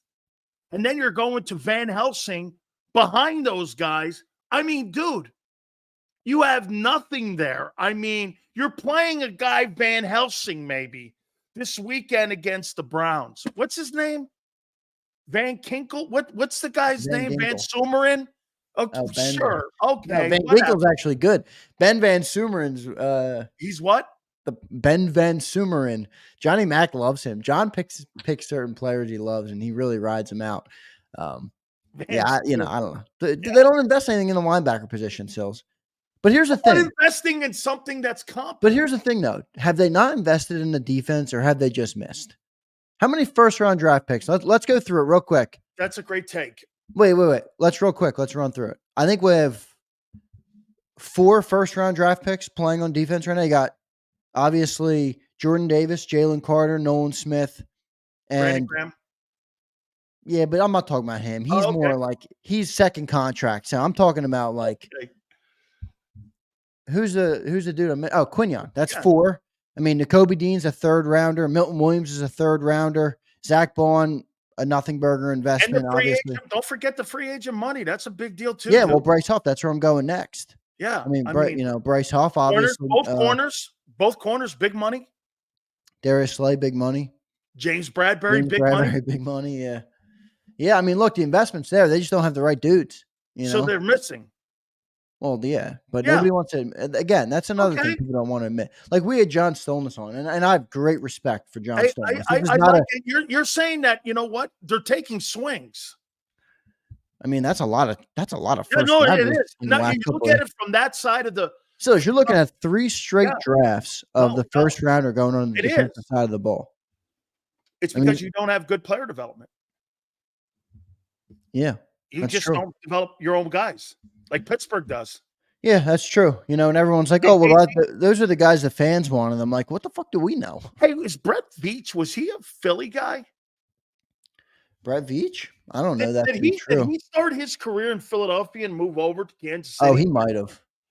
With Andy, did he? Yeah, I think he did. Yep, he started with the Eagles. He was an intern and then a coach's assistant here, and then he was a scout here. And then he went to Andy. Yep, he went to Kansas City with Andy in 2013. And then Andy elevated him after they got rid of John Dorsey.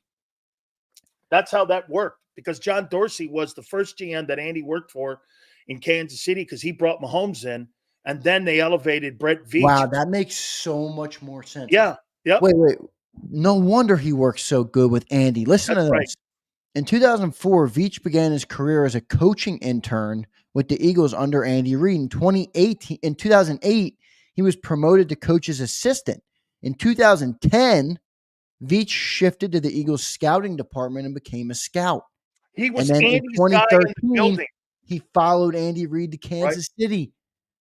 Oh my Yep. God, that makes so much sense, dude. He knew from day one, okay, what the style of player, the style of guy that he was looking for, Andy Reid. And so it was a perfect transition. Here's the problem with, and by the way, let's not forget one thing too. John Dorsey was in the Philadelphia Eagle building too. Okay. So he Yeah. knew the culture on how that whole dynamic worked, on what kind of players Andy Reid wanted. So he knew the kind of guy that they were looking for. That's why that transition to Veach was perfect. Because why? He worked as an assistant coach. He worked in scouting. And he knew for the last 25, 30 years, he knew exactly the kind of player that Andy Reid wanted when he got to Kansas City. That's why all those transitional moves, like no wide receivers, going hard on tight ends, getting great assistant coaches. I'll tell you one thing Andy Reid learned from Mike Holmgren. Mike Holmgren taught that guy, just like Bill Walsh taught Mike Holmgren in San Francisco. You're only as good as the assistant coaches you have in the building. Look at that coaching staff that they had in Green Bay up there. Dude, they had the guy who was on the NFL Network, who was the coach of the 49ers. They had Andy Reid up there. They had a whole bunch of these really great coaches up there, and that's what attracted Jeffrey Lurie to Andy. You got to remember, Andy Reid wasn't the coordinator in Green Bay. He was a quarterback coach. You understand? It was like hiring Musmeyer to be your next head coach. They went down the line there because the guy who calls the plays in Green Bay is always going to be Mike Holmgren. I mean, so yeah, it totally makes sense. He brought a, but Andy didn't do this. He didn't bring a bookworm with him. He brought a personnel guy with him. Veach is way more well-rounded than Howie. Yeah, Howie might be better at contracts, but Veach understands what coaches need and what teams need to succeed. But you know what Kansas City does instead of being good at contracts? They player develop. And when you player develop, you can move off of Snead. By the way, all super chats, Sean will get to you in a bit. Do you understand what I'm saying here is that when you move off of Snead, because you don't want to pay him the $22 million that he's going to get in the open market, you've got a guy in Steve Spagnuolo that's going to develop the next generation of the Trent McDuffies and the guys that they take in the second and third rounds. That's why player development is so essential to a salary cap. You know why? Well, is that on Nick then? It's not on Nick. Who hires the coaches and the coaching staff? They say Nick hires Howie. the coaches. Oh my! So really, I'm think just Nick saying how hired they Kellen portray Moore? it. What's that? You really think Kellen Moore was hired by Nick to take his job? I don't know, man. John tells me that Nick hired Kellen. Now, Vic, I don't know about Vic. I mean, Vic is, I think, an organizational philosophy where it's like, this is the defense we're running. They wanted him last year. Who in their right mind thinks that anybody but those two guys hire all the things? So let me ask you this: Who fired? Who was given the direction to fire Sean Desai last year in season? Apparently, that was a Nick move too.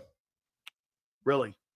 So you got a guy who's 10-2, who had just beaten all those quarterbacks, including Mahomes, and you fire him because they had two bad games, and you see what the league is, and you fired him in season for Matt Patricia? Wow. I'm way not on that. I'm way not on that limb. Holy Matt Patricia. So why would Howie move on from Desai then? Because they panicked. See, I think Nick panicked. What? I think Nick panicked. I think they all panicked. See, the Desai one, I could see that being Nick because Nick is a irrational, emotional. So wait a minute. On Monday, he tells you we have all the guys we need in our locker room. During that week when he got fired, if you remember right, on a Tuesday, somebody, I think that, what's his name from the Inquirer, Sally, whatever, Mike?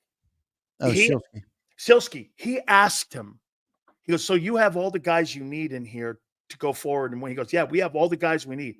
By Friday, they were showing you fumbling drills with Hurts Thursday. Friday Desai was fired. That was Nick? I could see Desai being Nick more than I could see Kellen being Nick. So he just walked into the Nick is up and down, dude. So Emotional. when Robert Saleh was fired, you think that, when the owner parachuted in and fired him, okay, and now all of a sudden this new coach elevates or demotes Nathaniel Hackett. That's the new coach's decision to demote Nathaniel Hackett, Aaron Rodgers' favorite offensive coordinator in Green Bay and now in New York? Or do you think that came from the owner? But not in Philly, right? No, I do. You're right. I mean, look, I'm just going off what I'm told. And John, look, everybody says John doesn't want to lose his key fob. I get it, but there is times when John is very critical of the owner. I mean, even this week he came out like, I'm not saying I'm right. You're right, though. Like sometimes John says things and I'm like, I don't even know if John believes that, but I can't knock him. It's his livelihood. I'm really not trying to criticize John at all. Dude, I talk to I'm John. not criticizing people for having a different opinion of mine because that's what makes our network great. I want that. No, yeah, agree. Like but I'm just saying, normally John is when he tells me there's like, this is what happened, because somebody dropped a super chat this morning on our show and was like, John, give us some of the off the record stuff, like just a nibble. And he's like, I give it to you all the time. You just got to listen, and he was telling me all the time about Devin White. He told me all off season that Nakobe Dean was going to start. Yeah, and I'm like, how does John justify that guy getting beat out when Nakobe Dean did nothing to beat him out? What? Because he ran better bags? Justifying it is different than reporting it. No. Yep. But here, flexing as a group. Hey, Xander, why would you complicate 10-2? Yeah, you're right. Well, they were the most miserable 10-1 team in the world, is what you had beaten the Bills. You had beaten the Bills. Yeah, we beat every good team in the league, for crying out loud. You beat the Chiefs. You beat Dak. The 49ers blew our doors off. So what? You lose 2 games. Teams get killed. Dude, the 49ers regular season. Do you remember the year the Patriots got annihilated by Kansas City and at Arrowhead, and they were asking if Belichick was going to bench Tom Brady to put Garoppolo in, and he said, we're on to Cincinnati. Remember he kept saying that? They got murdered by KC that year. He wasn't thinking of moving on from Tom Brady because Brady was 41 years old. They were on to Cincinnati. They weren't panicking. Belichick was not going to panic. You're not going to panic. Dude, getting killed by the Cowboys and getting killed by the Niners, what you did was you systematically shot yourself in the leg, and you did end up imploding. But here's the problem. That organization cannot fix disasters. Like when your roof leaks, the Eagles can't fix the leak in the roof. It's the same leak in the same spot. Yeah, doesn't Nick strike you as more of the irrational, emotional, up and down type of character who would panic? Yes, to your point. Well, then why would you trust that with your decision making with your coaches if you think he's erratic? Well, he is erratic. I don't think. Okay, wait a minute. If you're saying he's erratic and they know he's erratic, and that's why they put Big Dom on the sideline, knows he's erratic. Okay, wait. So you're going to give a decision making on coaching fires and hires to a guy who's erratic? Yeah, maybe that would prove even more that he wouldn't be. They wouldn't. So a guy who's an emotional guy like that, that's up and down and all over the joint. You have to have a bodyguard or a strip club bouncer on the sidelines for him. You're going to give decision-making on hiring of assistant coaches and coordinators to him? I might not. Hey, I mean, look, man, I'm not trying to run. I'm trying to avoid the Titanic hitting the iceberg. I'm not trying to run my boat into the iceberg knowing full well it's in front of me. Why would I do that? Yeah. Holy, What's the point, though, as it relates to right now where we are? That no matter what, this season is going to be one of those years where you're going to play 60 minutes of football, and no matter how many kumbaya speeches or no matter how many things that they're trying to portray out there, now they're doing tackling drills. I mean, dude, tackling drills in Love Fest, in Tinder meetings. Wait, did you hear what Nick said today? I did. They also switched up the video and audio of the practice or something, and they're simulating crowd noise or something. Xander, I did something that you did. You told me not to do. I listened to that. There was 7.5 minutes left of it. I think there was about 14 minutes of it. I turned it off because I didn't even know what he was. Dude, here, let me give you. Listen to, man. Hold on. Let me give you a line in this thing that I wrote down here. Here, check this out. So he was asked the question about, practices, and he goes, baseball, perfect game. You get a perfect game, but you don't get a perfect game in football. You get a perfect game in baseball. And he goes, turnovers. Well, that's a result of, handling of the football. It's a result of situation. It's a result of things that happen in a game. And sometimes they get punched out. But, you understand something here, that we're combating it with drills. And then, everything is over. I thought I was listening to Kamala Harris. I didn't know what he was saying. I had no idea people in the, dude, what? I wrote this down. The people that were commenting were all going, what is he fucking talking about? On the Eagle, I posted it. 90% of the people that were listening to are going, what is he saying? That's Nick, dude. He's tough to listen to, and I get it. I mean, look, right now, Sills, I'm trying to figure out how this team can be competent this year, though. I mean, seriously, I don't know how much more I can complain about Nick Sirianni and his stupid press conferences. Just fucking show me something on the field. You had a whole bye week. You have a roster of talent. Your guys are back now. You don't have any injuries. It complicates things. They don't do it. Look at what you're saying. Shut up and here's what you're saying. Shut up and go play. Why can't they do that? Here's something that I wrote down about the game here this week. And you tell me if you agree or you disagree. At the end of the segment, we'll get your total pick. But here, it's out of the bye. And I wrote this down. This is going to be a pretty challenging football game. And I'll tell you why. The Browns have a completely competent defense. Okay? Completely competent defense. They're good at every level. They've got a coordinator that's excellent. They got a coordinator that knows how to stop Hurts, how to bring pressure. He is a better coordinator than Kellen Moore is, and he's got talent to nullify a lot of the things that they're going to try to do offensively. Do I think that Cleveland is playing exceptional football? No, I think their offense has a lot to do with some of the deficiencies in the numbers that you're seeing there. However, it's a competent side of the ball that you have to be concerned about. Now, let's flip it over to the other side. Okay, so what bottom five offense or bottom five defense do you trust the most in this game on Sunday? Do you trust the bottom five Eagle defense, or do you trust the bottom five Browns offense? Well, this is who's out for the Browns. Questionable is still Denzel Ward, Jordan Hicks, Mohamed Diabate, and Maurice Hurst. Out is Chubb, Delpit, Ronnie Hickman, Naheem Hines, James Hudson, and Ethan Pochik. Now, Grant Delpit that's a big out. He's a great guy in their secondary. So him being out, I was waiting to see that news. That came out. I'm talking offensively here. What's that? I'm talking offensively. Yeah, well, not being out and not playing is a big deal. No, but who covers that tight end? What's that? Who covers that tight end that the Browns have? The guy, what's his name? He's from Miami too, the Canes kid. Yeah, Njoku. Yeah, who covers him? Let me guess. Hang on. Van Helsing. Ben Sumer. He doesn't even start. Okay, then who? I'm sorry, I'm missing the depth chart. Blanket him with a safety. I don't. Gene is going to cover an all-pro tight end. All right. Sills, the Browns have a bigger problem. 10 yards off the ball, dude. So go watch the Browns tape from last week. I got it. Them dudes were open all day long. Deshaun Watson couldn't hit the broadside of a barn. Okay, so you're taking the bottom five Eagle defense versus the bottom five Browns versus the bottom five. Yes. Okay. Because I don't trust the quarterback. Okay, that's a fair take. Who's got the advantage in coaching in this game? The Browns. Okay. All right. Devin Stefanski's a great coach. Jim Schwartz is a great coach. That's why the game is close. You know why?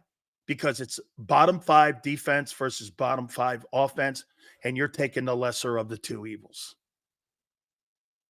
Yeah, but what about the Eagles' offense? What about it? They're getting all their guys back, and the Browns' defense is pretty beat up. The quarterback sucks. Yeah, I know, but they had 34 points last time all those guys were out on the field. What game was that? Week 1. Oh, week 1. Okay. Yeah! I'm just saying. I have problems with They're Jalen not Hurts putting too. 34 points up against the Browns. I didn't say they were putting 34 points up, nor did Browns I predict defense they is were going to better put than the 34 Packers points defense. up. But to sit here and say that the offense has stinks like the New York Giants or like the Deshaun Watson led Browns when all those I guys never are said healthy that. is not true. I never said that. I said getting these Oh, you're guys. speaking like they are. Okay, well, get this. So you think a guy taking a full month off who hasn't run because of a hamstring, he's ready to rock? Who, AJ? Yeah. He was going to be cleared to play for last game. They Okay. sat him out of caution. Now he's had the bye week and now another 2 weeks. Concussions doesn't concern me because once you clear that protocol, you're out there. That's that's what happened to Grant Delpit. He's in the concussion protocol. Yeah. He couldn't get out of it before the game. That's not an injury. Okay. That's not an injury. I think AJ's going to be all right, man. Okay. So this is a comfortable win for you then. All right. I'm not saying that. I'm just saying that I'm not going to sit here and act like our offense isn't about to do something in this game. I mean, the Browns offense hasn't scored more than 18 points yet this year. They're 1-4. They lost to the Giants, they lost to the Commanders, and they lost to the Cowboys. They're going for the NFC East sweep right now. I'm not going to sit here and say that because the Browns have a decently competent defense on some days that they're going to fucking stop us. I'm not. I'm sorry. I'm just not. Well, senor, that's because you got Van Helsing covering the tight end. We're not talking about how hard I am on this team. And then you have some people who still continue put that up there again. Good. Who still continue to say that I am on the high horse. Jalen can't find the broadside of a barn. Okay, well, A.J. Brown did have 1,500 yards last year. Devontae Smith did have 1,100. I mean, I get it. I understand. He's not an elite quarterback. He's 12 to 18, depending on how good he plays. But that doesn't mean he can't find the broadside of a barn. I mean, how do you think? Let me ask you this. Well, he's 25th in accuracy right now. Well, yeah, A.J. Brown was out for 3 weeks. Oh, wait a minute. So accuracy for the quarterback determines whether who's out there playing? Yes. For Jalen Hurts, yes. Yes. 100%. Jalen Hurts trusts A.J. Brown, Devontae Smith to a fault. When they are not there, he goes way downhill. When you play catch with your buddy, and you got another buddy that you play catch with, and you're throwing the football to your buddy, or you're throwing like whatever, baseballs or what have you, you get the ball to your buddy, right? You're accurate, right? I mean, no matter who it is. So if you don't have a star player over there, Hurts becomes not accurate. He can't even play. Hurts needs everything around him. That's been established. I'm past that point. Hurts needs everything around him. He's got him back this week. Folks, I'm not saying this. He's saying it now. What am I saying? I'm saying he's going to be more accurate with A.J. Brown in the field. 100% crystal clear, perfect around him for him to be somewhat successful. You just said that. So is our offense not going to improve at all with A.J. Brown, Devontae Smith, and Lane Johnson all back this week, Sills? Come on. Go ahead. Tell me that. Okay, wait. Those guys are all great players. I don't buy your guy.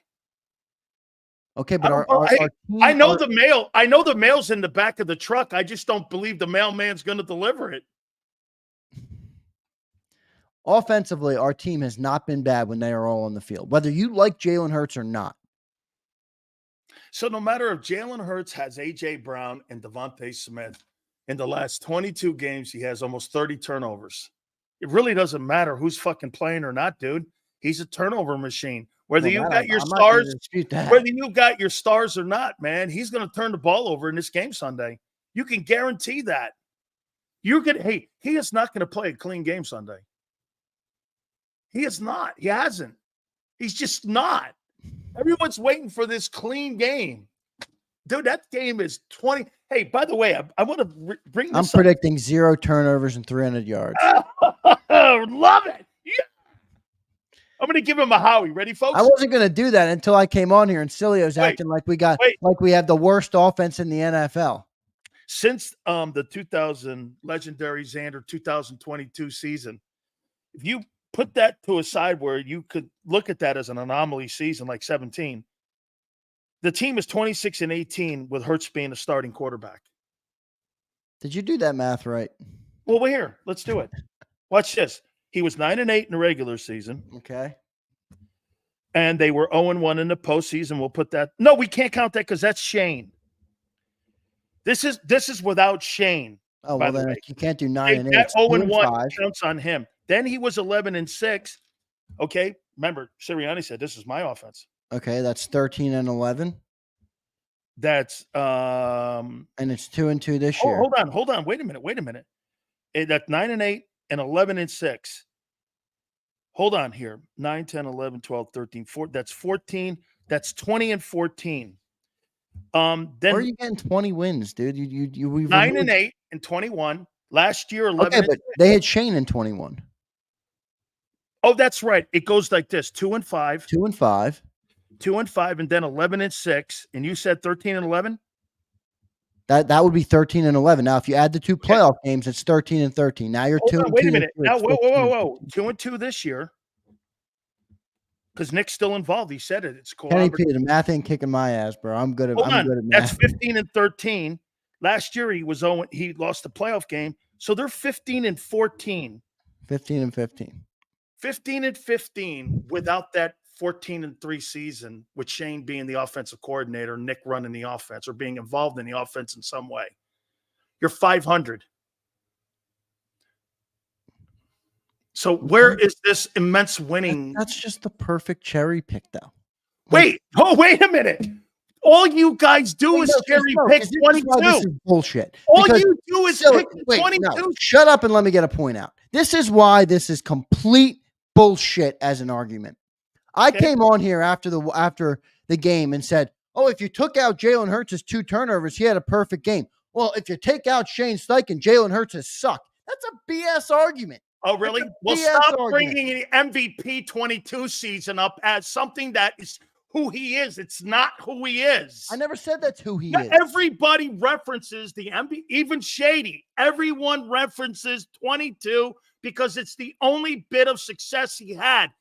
The other 3 years have not been successful. Sills, he did start 10 and 1 last year. I get it. We collapsed, but like you can't just now you're cherry picking 10 and 1. Now I'm not cherry picking. I'm looking at the entire body of work, Sills. Wait a minute. 10 and 1 is not a body of work.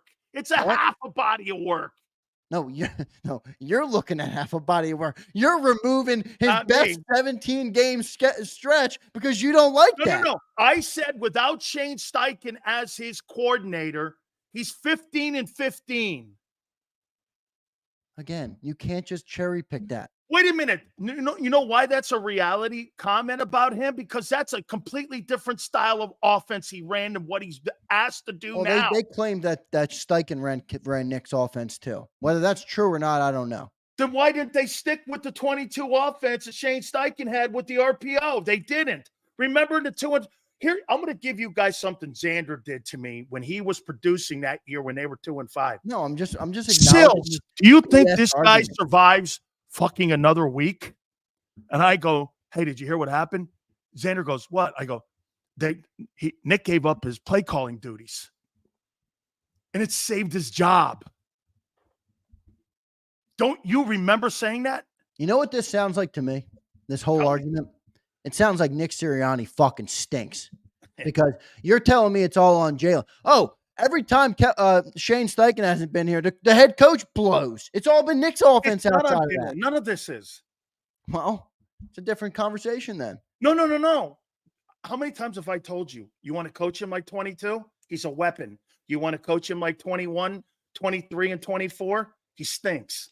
Yeah, but 22 they would have caught up on. We need a guy that's going to develop him as a player. Do you think Lamar Jackson's developing in Baltimore?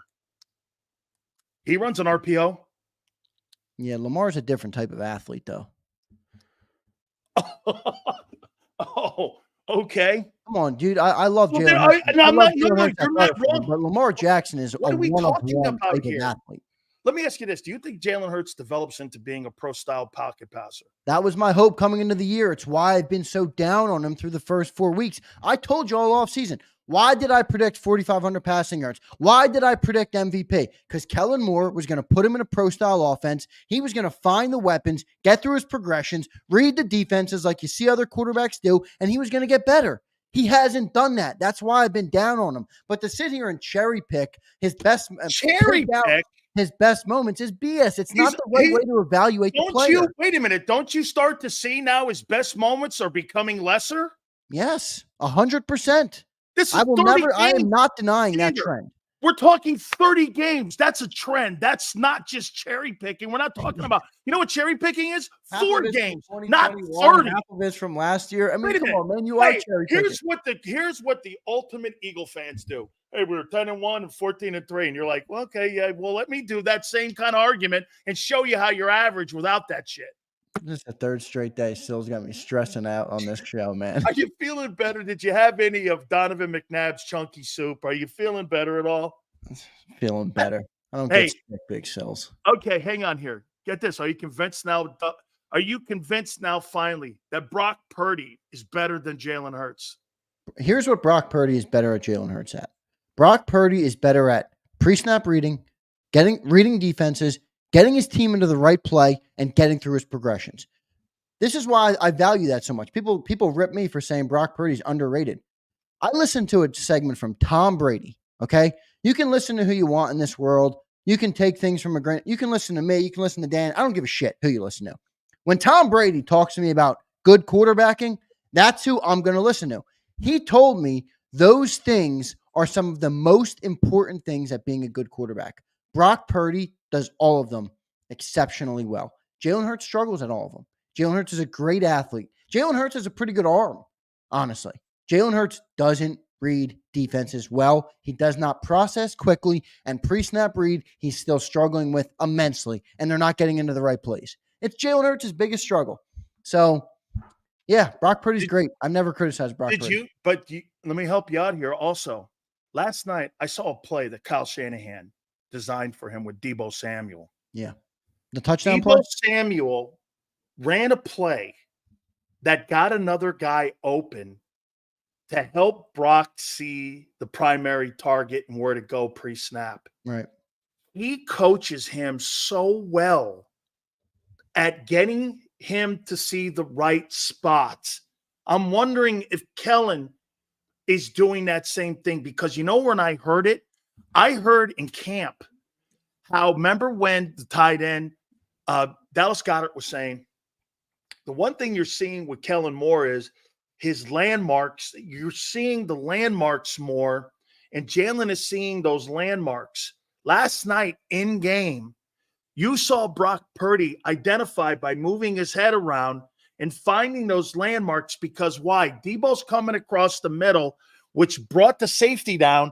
You had that guy open wide out. He knew exactly where to go with the ball. Let me tell you, Kyle Shanahan is doing, you know, when they say he's a system quarterback, dude, it's not so much that he's a system quarterback. Brock Purdy processes the information so fast. When he gets back there, he sees the game from Brock pre-snap too, dude. Pre-snap, Brock is. I'm shocked how that guy was the 7th rounder. Yeah. He pre-snap. He looks like a 10-year vet.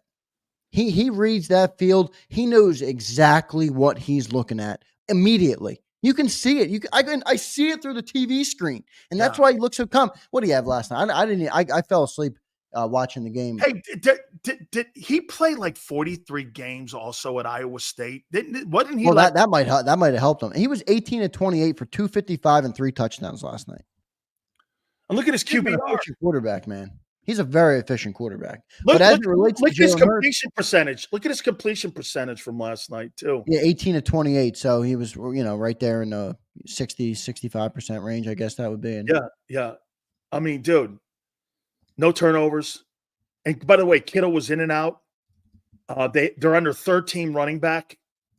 I mean, that guy is really good.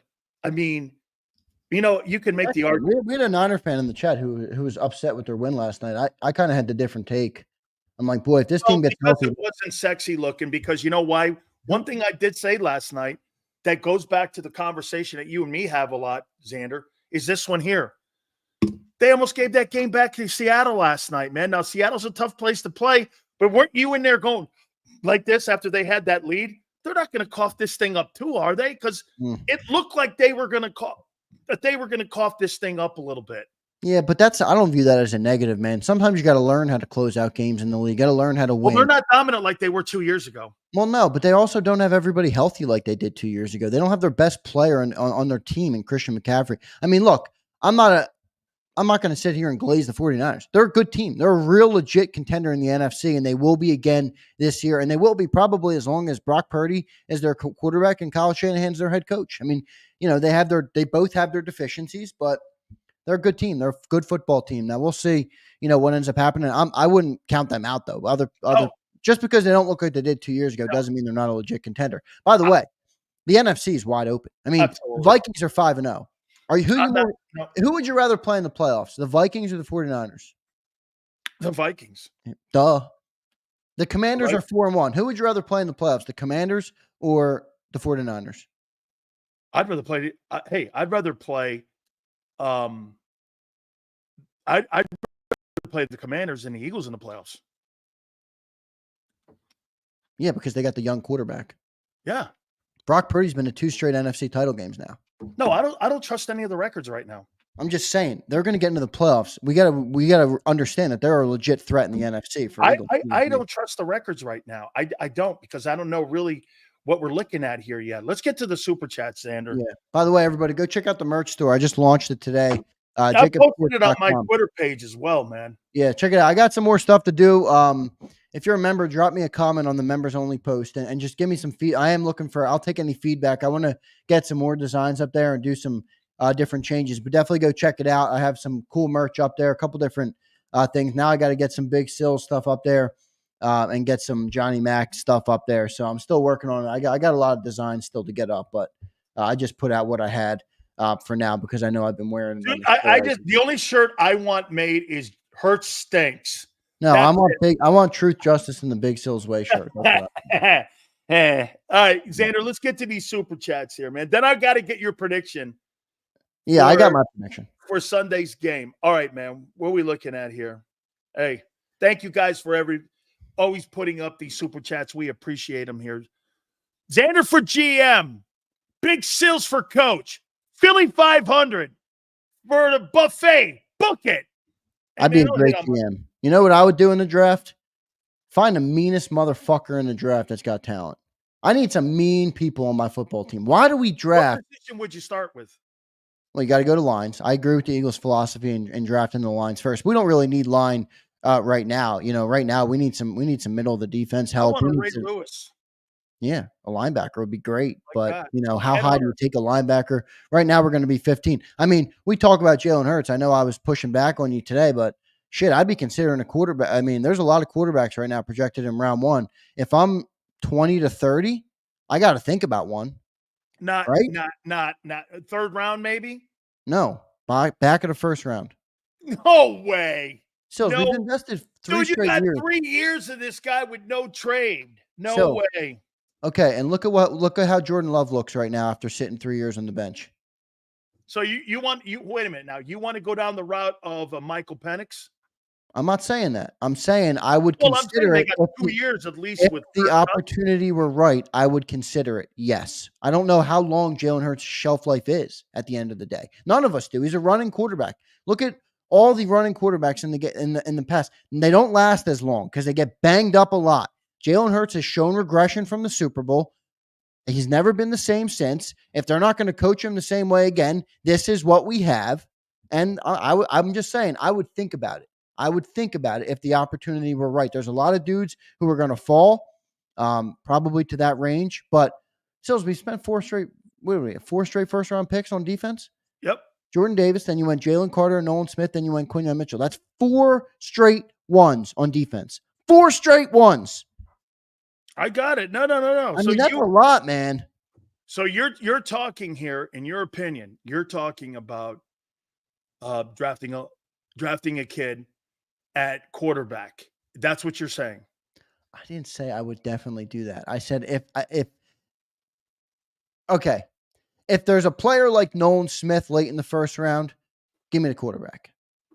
Like, why? I don't want to sit there and wait for a guy like that. If you can get a game-changing player late and you're confident he's a game changer, like Quinyon Mitchell has been, yeah, you take the player. You're not going to take the quarterback in that moment. But if it's a weaker draft or depending on how the board falls, you got to think about it, man. I mean, who are the quarterbacks right now projected to go in round 1? I know Cam Ward's up there. Shedeur Sanders is up there. The kid from Georgia. I know Jalen Milroe. They're all running quarterbacks. I mean, shit. Okay, the kid from Georgia, I would not take that kid from Georgia. Carson Beck. Yeah, no fucking thanks. Dude, no, he's going to go in the first round. No thanks. No thanks on Carson Beck. I take Cam Ward. Cam Ward's up and down. I mean, when he You know who I would take if I were the Eagles with the 15th pick? Harold Perkins, LSU linebacker. That would be great. I'm Have looking at you seen him the play? mock draft right now. Shedeur Sanders is projected first, or he's projected on this mock draft 3 overall. I don't see that. He's not that. I don't think he's that great. Wow, Carson Beck, top 10 on this mock draft. Cam Ward's up there. Quinn Ewers, I like. Tell me where Harold Perkins is. I gotta be honest. I did not think I was gonna like the Alabama quarterback for a pro style. Milroe, just because he reminds me so much of Jalen Hurts. He is, but he's a little more accurate, I think. He's a little more accurate. He's come a long way. I got to give him a lot of credit, man. He's come a long way. You see Harold Perkins on that list, what you're looking at right now, LSU linebacker? Or do you see the kid, Barrett Carter? There's another kid. Hey, that Deontay Carter, Penn State. How about this? That Deontay Lawson linebacker, too, that Alabama has is pretty good looking, too, dude. He's a pretty good looking player. I mean, honestly, they're probably going to end up taking an edge rusher. Probably so. Right? They have to. Because Bryce Huff's going to bust. Nolan Smith doesn't look good. So, again, this is where if Howie makes the right pick, right? Let's just say Howie drafts a great edge rusher next year. Everybody's going to praise Howie, but nobody's going to realize the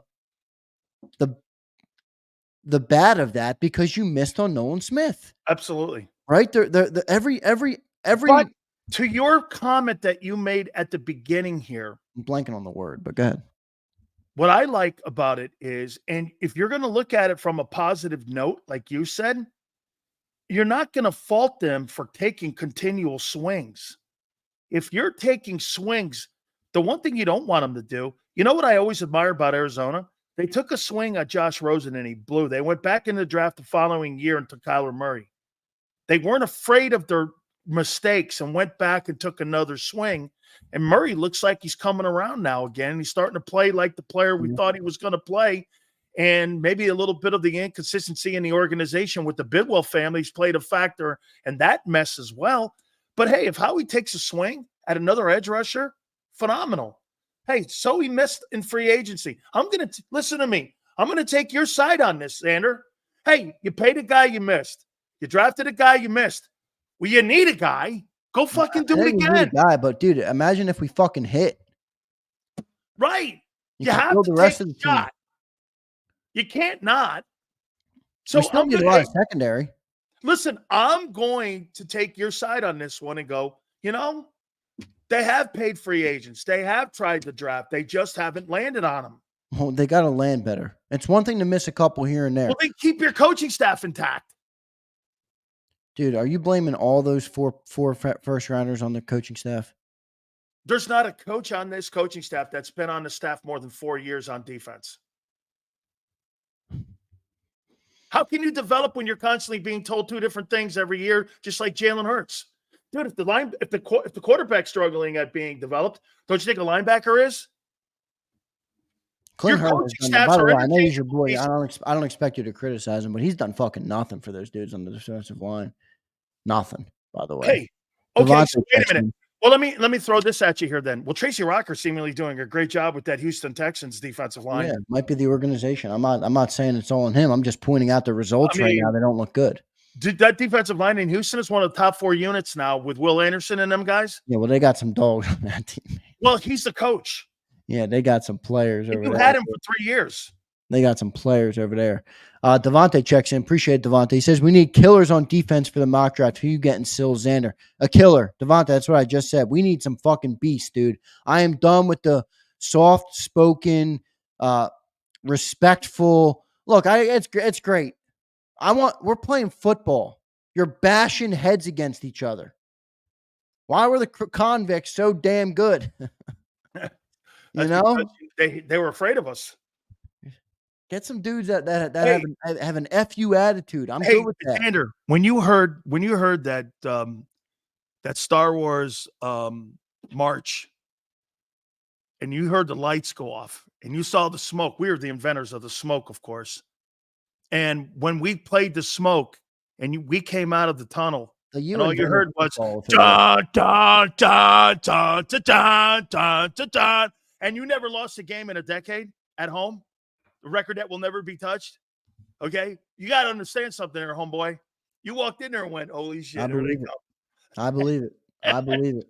Holy shit, here they come! Yeah, you walking right through their warm up. I'll tell you where somewhere I've been to for a game. My brother, my older brother, and then my younger sister both went to Virginia Tech. Oh, and I've been there for a game. But wait, listen, let me get the story out. I was at the stadium. And they do Enter Sandman, which is their big thing, obviously, as you know. I mean, that shit works, and that team's not even good. Like, imagine that with Big Sills, and you haven't lost in 10 years. Like, that's. Hey, that stadium goes up and down like that too, doesn't it? That whole thing goes up and down, man. That's an intimidating place, man. I told there's like 90,000 fans in there, and Enter the Sandman. They come out of that tunnel. Yeah, cool. It's pretty cool, man. I enjoyed that here, man. Riding the bench says, guys, it's the organization and coaching. QB talent won't matter. They fucked up Wentz and now Hurts. No QB will be successful with this setup in the organization. Dude, you bring up the setup with John, and John fights you on it, but you're right. Remember this. John does say right.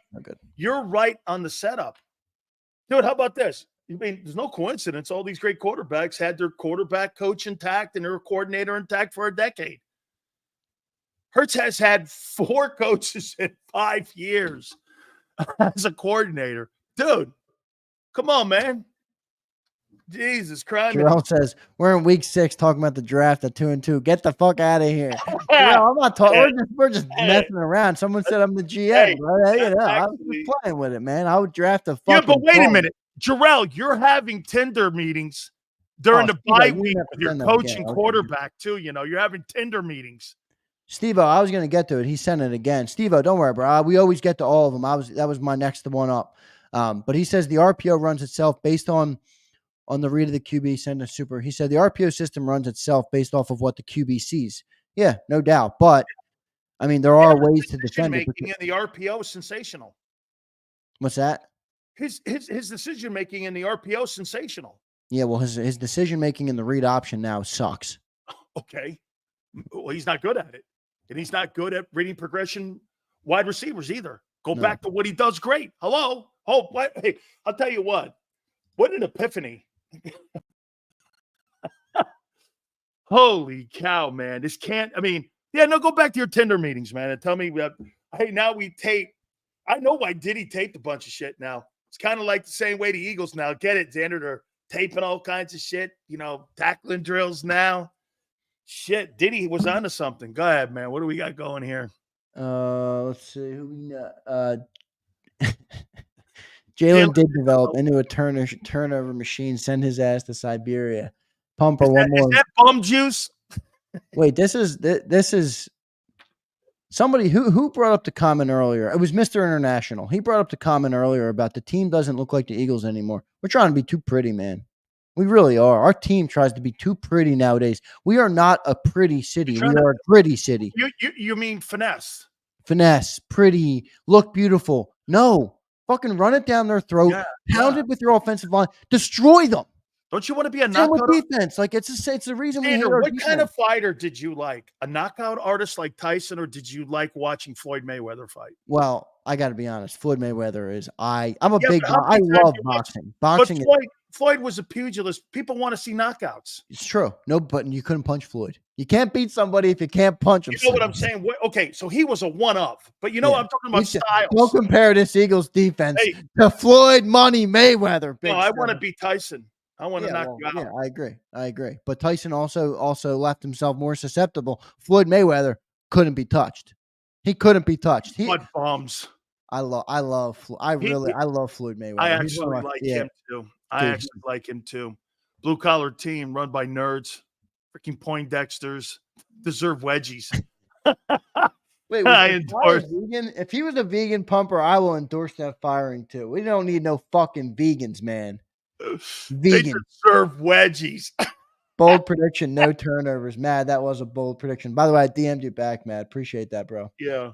Sean Stepp checks in. If Davis was in Baltimore and Carter was in San Francisco, they'd be hits. If Hamilton was in Philly, he'd be a bust. It's the organization. Great take. Fair point. It's a great take. It absolutely is. That might be all of them, right? Because All we right. got GM on already. All Yep, right, we got all Xander. of them. Xander, give me your prediction. 24-17, Eagles win. I don't think the offense is going to be back in rhythm enough to put 30 points on the board. I think the Browns defense is a little bit better. Remember, they are missing some key guys. Myles Garrett's going to be out there, but he's not super healthy. Grant Delpit's been ruled out, so I think that opens some room up in the secondary for A.J. Brown to kind of find his rhythm, Devontae Smith to get back out there. The Browns offense has not scored more than 18 points yet this year. They've lost to the Giants. They've lost to the Commanders. They've lost to the Cowboys. I do not see them putting up more than 18 this week. And that's not a credit to the no-holes defense. That's a knock on the brutal offense that they're putting together. I mean, we're critical of Jalen Hurts. Deshaun Watson looks like the worst quarterback in football right now. He literally cannot hit the broadside of a barn, as I mentioned should be earlier. benched. So 24-17, I have a win for the Eagles. And, Forrest checks in. Or no, not Forrest. MC checks in. It's 24-17 a win, actually a loss. It's not, MC, because this is why it's not. And I understand people are like, we need to blow a team out. I get it. But what does that get us, MC? Last year we were 10-1 and we collapsed. Nothing. If this team can play clean football, Dude, Jalen Hurts needs to take the turnovers back, I'll take a find your 10-7 rhythm, win. and play your best football after Thanksgiving. Get I'm a not win. looking to blow it. I'm not looking to blow the doors off any team in October. Get a win. It doesn't do shit for us, MC. Yeah. Don't buy into that hype. Win the football game. Stay in contention. Find your rhythm. Correct the things that will cost you late in the year, like turnovers, like the coaching around big decisions with Nick Sirianni. Those things need to improve so that they don't cost us late in the year. Just win the damn ball game, man. Just win the damn ball game. I think 24-17 is my prediction. I got 24-21 on Sunday, Eagles winning that football game on Sunday. So don't forget our pregame show and also our postgame show. Don't forget Birds 365 also will be there on Monday as well here. The defense needs Greg Williams. Implement a bounty system. I'm sick of patty cake, sleigh, meat riding opposing teams. This guy wants Greg Williams. I don't know if that was a real rumor or not, but Greg Williams, holy shit. I'll tell you what, Greg Williams. Abe says bragging rights. Wait, also New York. So wait, Sills, that's another reason why this city, it's going to fall out from under them if we lose. The whole NFC East is beating the Browns this year, except for us. If we lose and we're the only one, oh God, that's going to be ugly. But all right, let me get out of here, Jason. All right, Xander, I appreciate it. Don't forget, Jason Cole's going to be around the corner. Great stuff, Xander. Appreciate you all, man. Check out the merch line. Appreciate it, everybody. JAKIBsports.com. Appreciate it. And we will catch you also on the pregame show. That'll be on Sunday. Hit the like button. Keep it here, National Football Show. If you missed any of today's show on the JAKIB Media channel, listen to the podcast on your way home. Available on YouTube, Apple, and Spotify. He's blocked well and tries to cut through the middle. Oh! Your gut says Miami is going to win, and you should take the over. Your gut also said your NFT selfies would only go up in value. They didn't. But your head is on Sports Grid and knows the QB is in concussion protocol. The backup has a 45 QBR against the zone coverage. The New York D has the most sacks in the league. So yeah, trust your head. It's smarter to be on Sports Grid.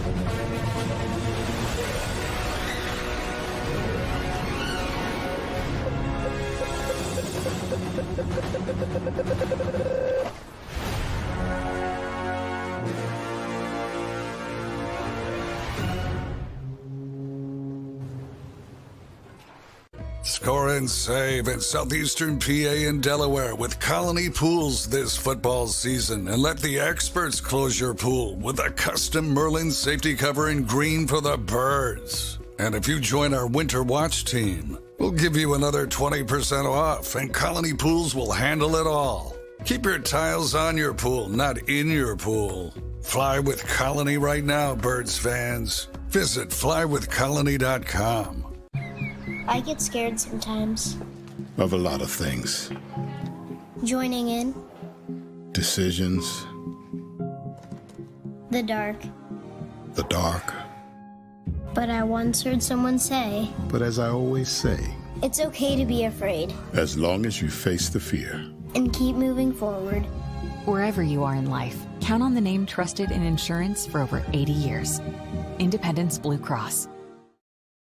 Hi everybody, my name's Jason Lombardi. I'm an inspector at DryTech. At DryTech we offer 3 major services, the first one being basement waterproofing.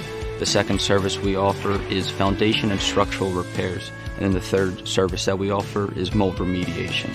If you feel you are having a waterproofing issue, give DryTech a call or check us out online.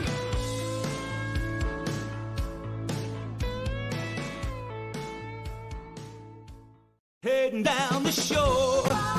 Have a ball once more. Here, imaginations run wild and time stands still. Because here, you can find the best of the Jersey Shore, all on one 5-mile island. So leave the old you behind and get lost in the woods. Wild, wild, wildwood day. Plan your stay in the Wildwoods today. EAGLES. Eagles.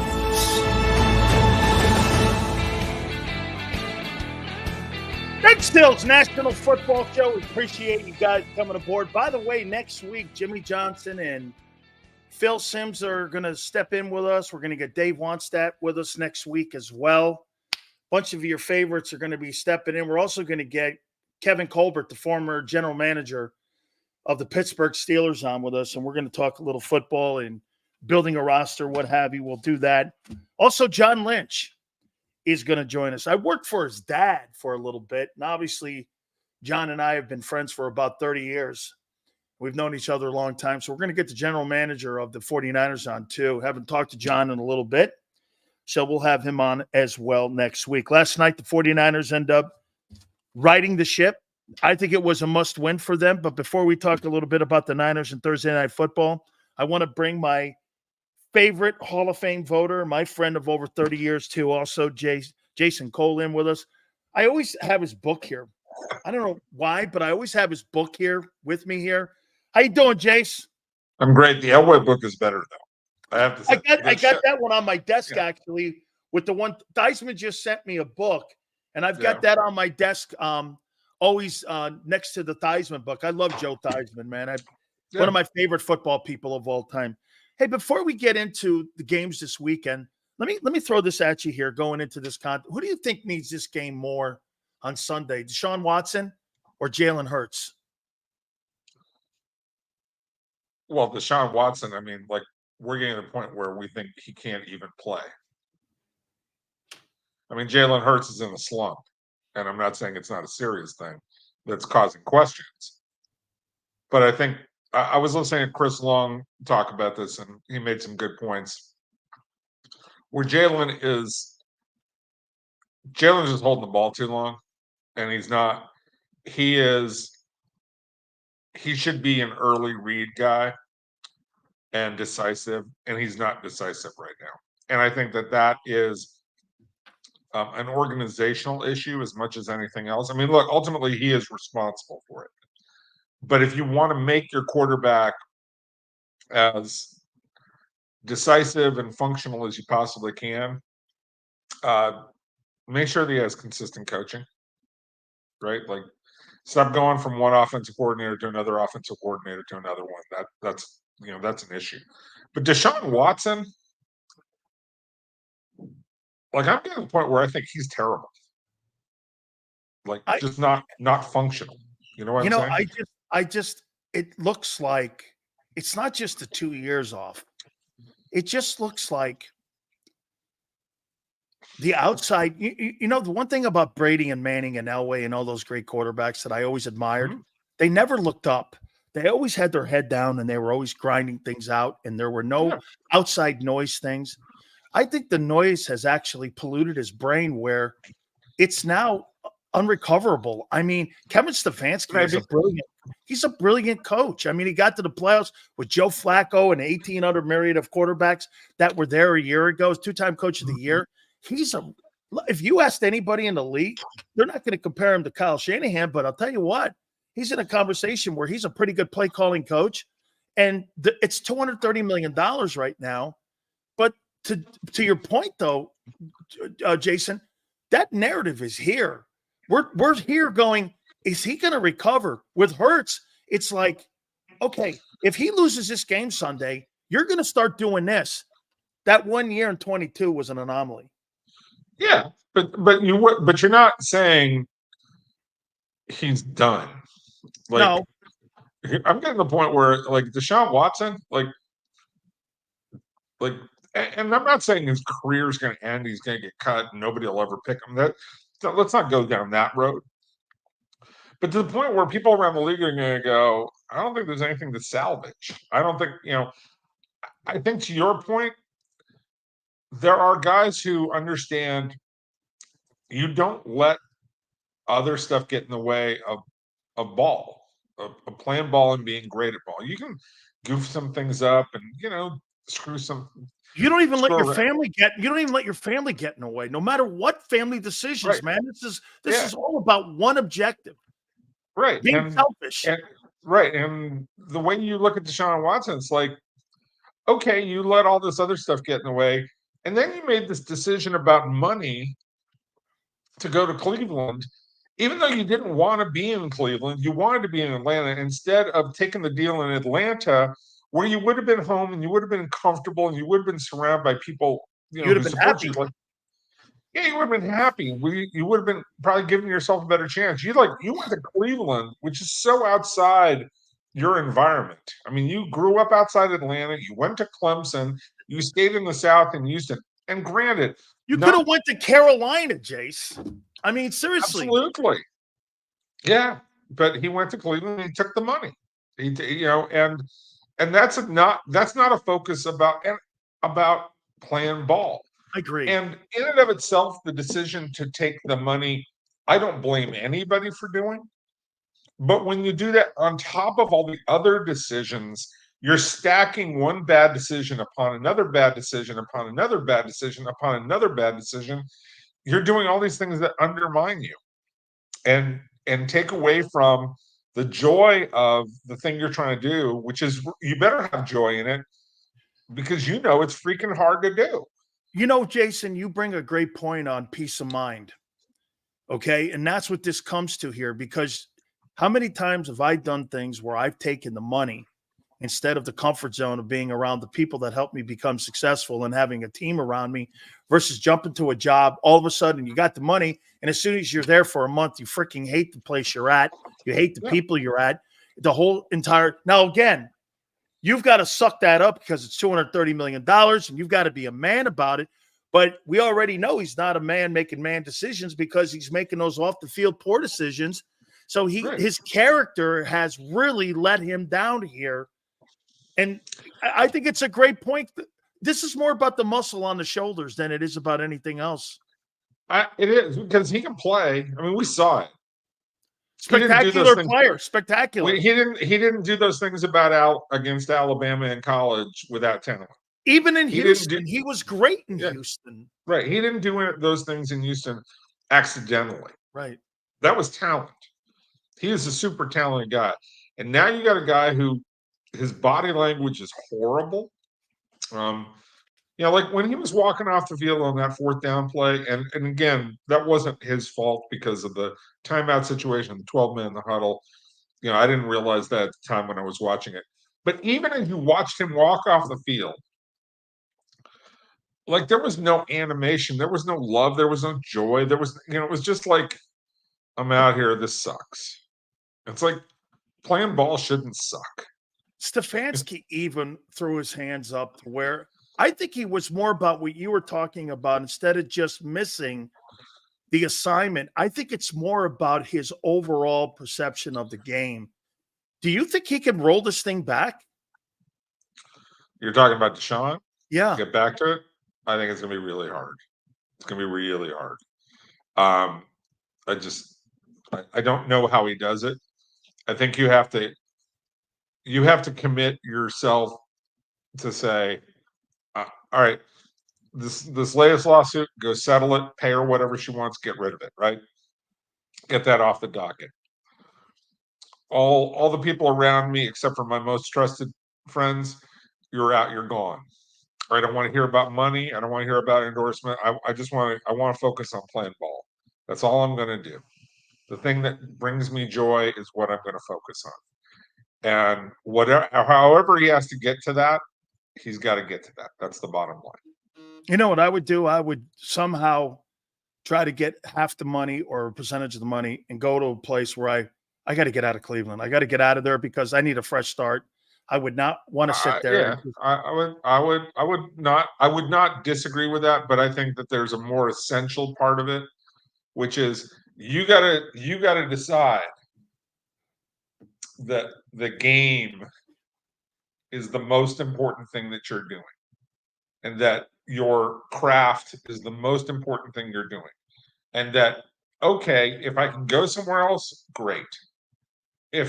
But even if I can't go somewhere else, if I can't work it out, I'm going to make this work in Cleveland no matter what, because I'm going to focus on it. The only reason I say that, Jace, is because if you're watching Sam Darnold, you're watching Baker Mayfield, you watched Ryan Tannehill a little bit, and you saw these guys get new fresh starts at new places and new opportunities at new places.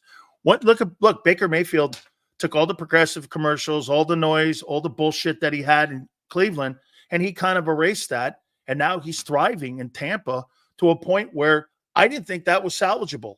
I really didn't. Sam Darnold, that is the guy that people thought he was going to be when he came out of Southern Cal, and not that turnover machine. But then again, now that we're watching the Jets, we kind of know who the Jets are, and we know that quarterbacks go there to die.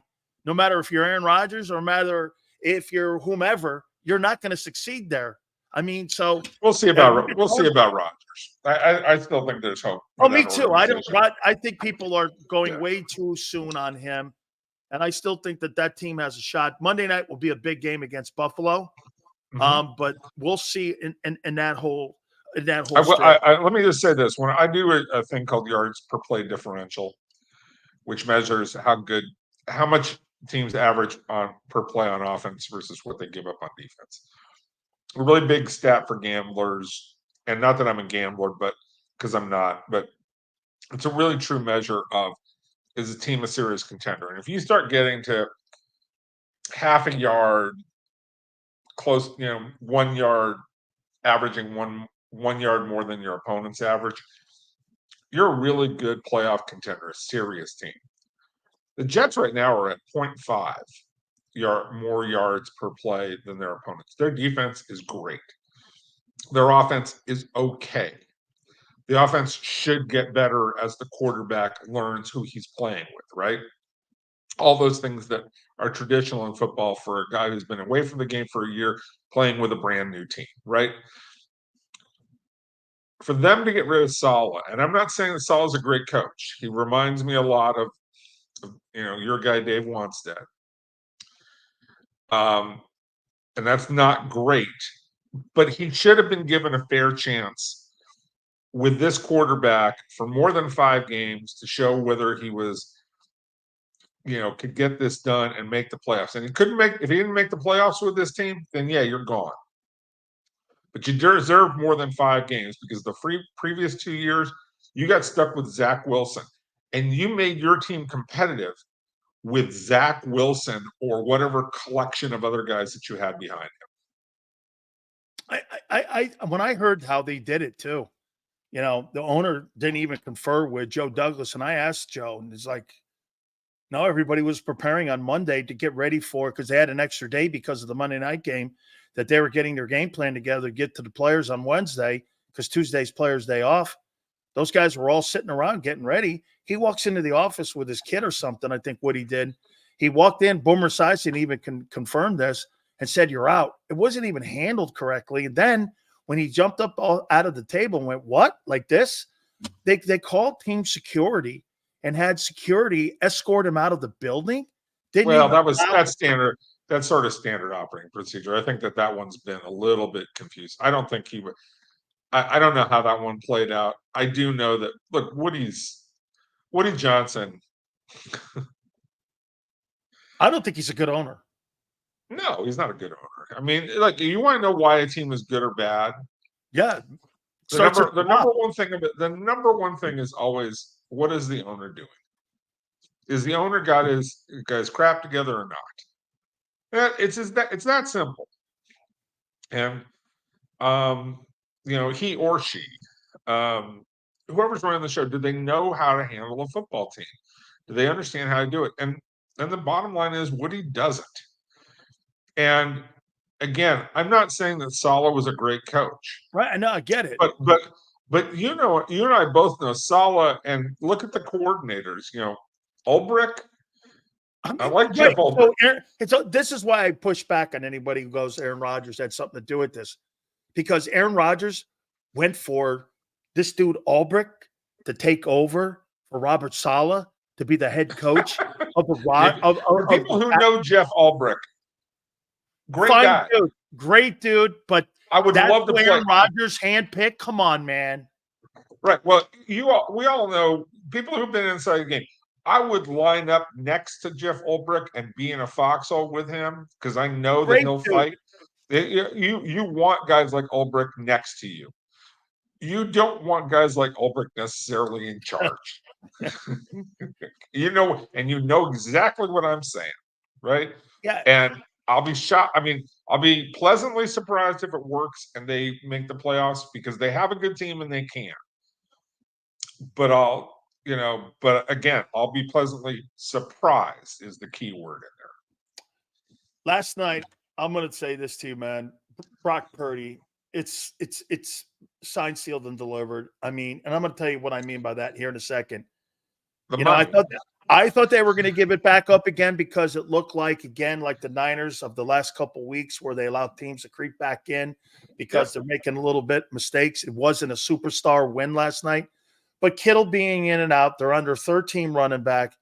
His pre-snap reads, that play that Kyle designed, and I thought of you last night, that Debo went down the middle to open up the guy on the left, that he would have a snap read over there to the left. He is doing such a great job. I don't know if Brock's good anywhere else, but I know this. Kyle is getting the absolute best out of him, and he's making him look like this guy belongs, and he's a $60 million guy. Do you think the Niners at the end of the year? I don't think the number is going to be 60, and I don't think it has to be 60. You think he doesn't make more? You think he makes more than Dak? No, I don't think so, because he's got 2 years left before you get to. You can play out the franchise tag part of it, but that's a different discussion. He's going to get paid, and he's going to get paid well, because he deserves it. The thing that I enjoy watching so much from Purdy right now, that's gotten even better than from the first year to the second to the third year, is the spatial awareness of, okay, we got somebody in our face. We're doing that little, inverted spin, clockwise spin, or we're going counterclockwise to the outside, and we know where all the bodies are still. Like, he can turn his head completely to the secondary, come back to it, and go, okay, I know where everybody is, right? And I know where to pick them out. Like, there are so many guys who they do that spin kind of thing, and they've got to refocus their brain, and because it's really hard to do. But he knows it, and he fires the ball into tight spaces, and he's got guts, and he looks guys off. He processes the information. It's amazing. Hey, how about this? I'm going to say something. This is going to be blasphemy, and I didn't ever want to say it to a guy like you here, but he processes like Marino. I think he processes like Montana. Well, I mean, either one. They're both at the top of the charts.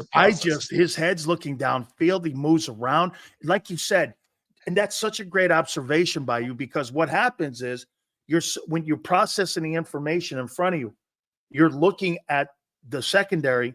when you lose that perception of where you are and you're turning around and you're getting back and you could sit back on that spot again or a different spot.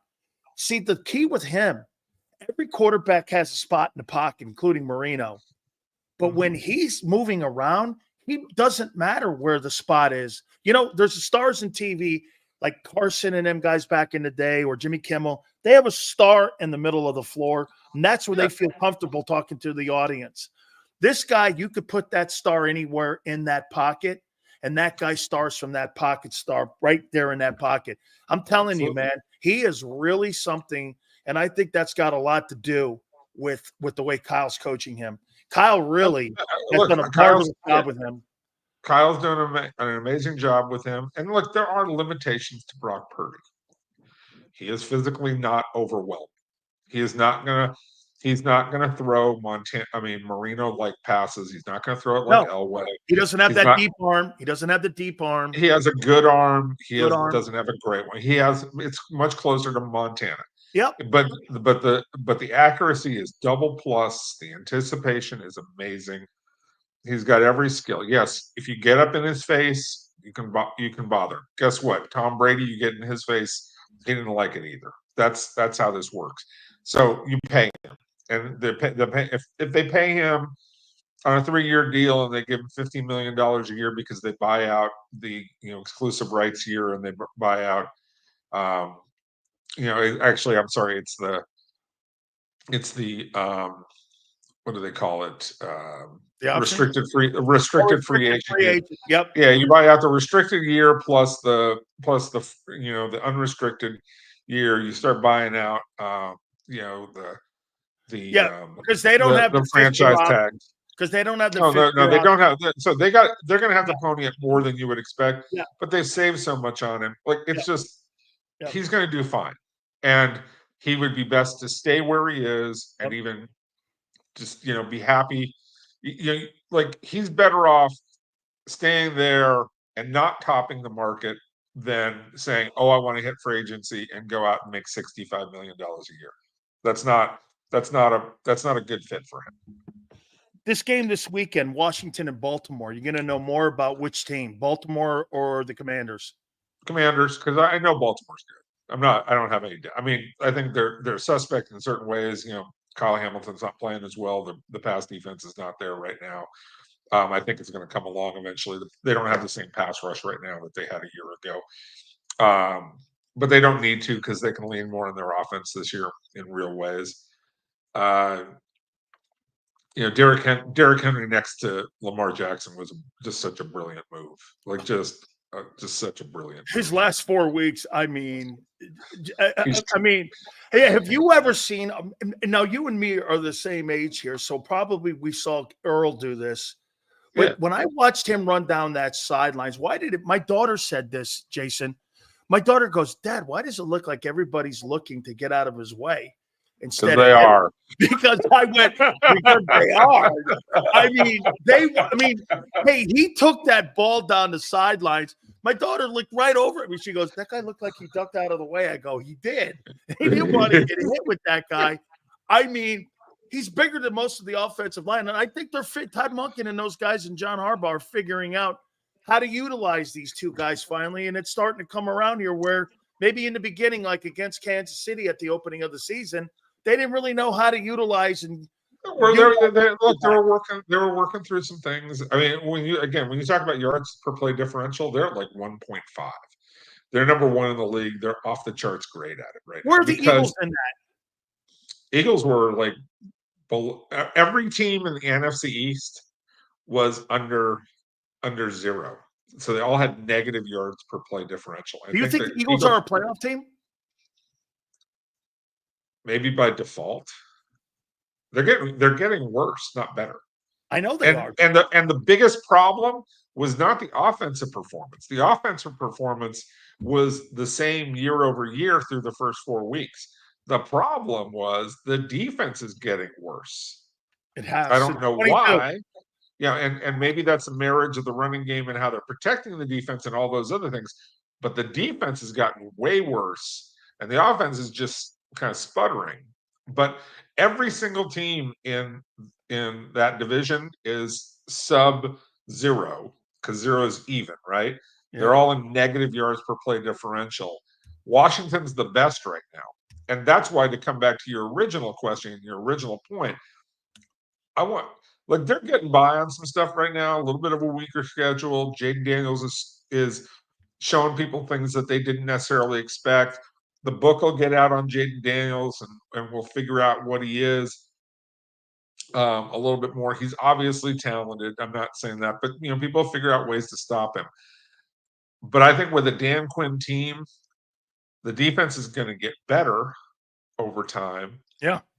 And if Daniels just kind of holds serve a little bit and keeps them going, they might win that division. That's who I picked.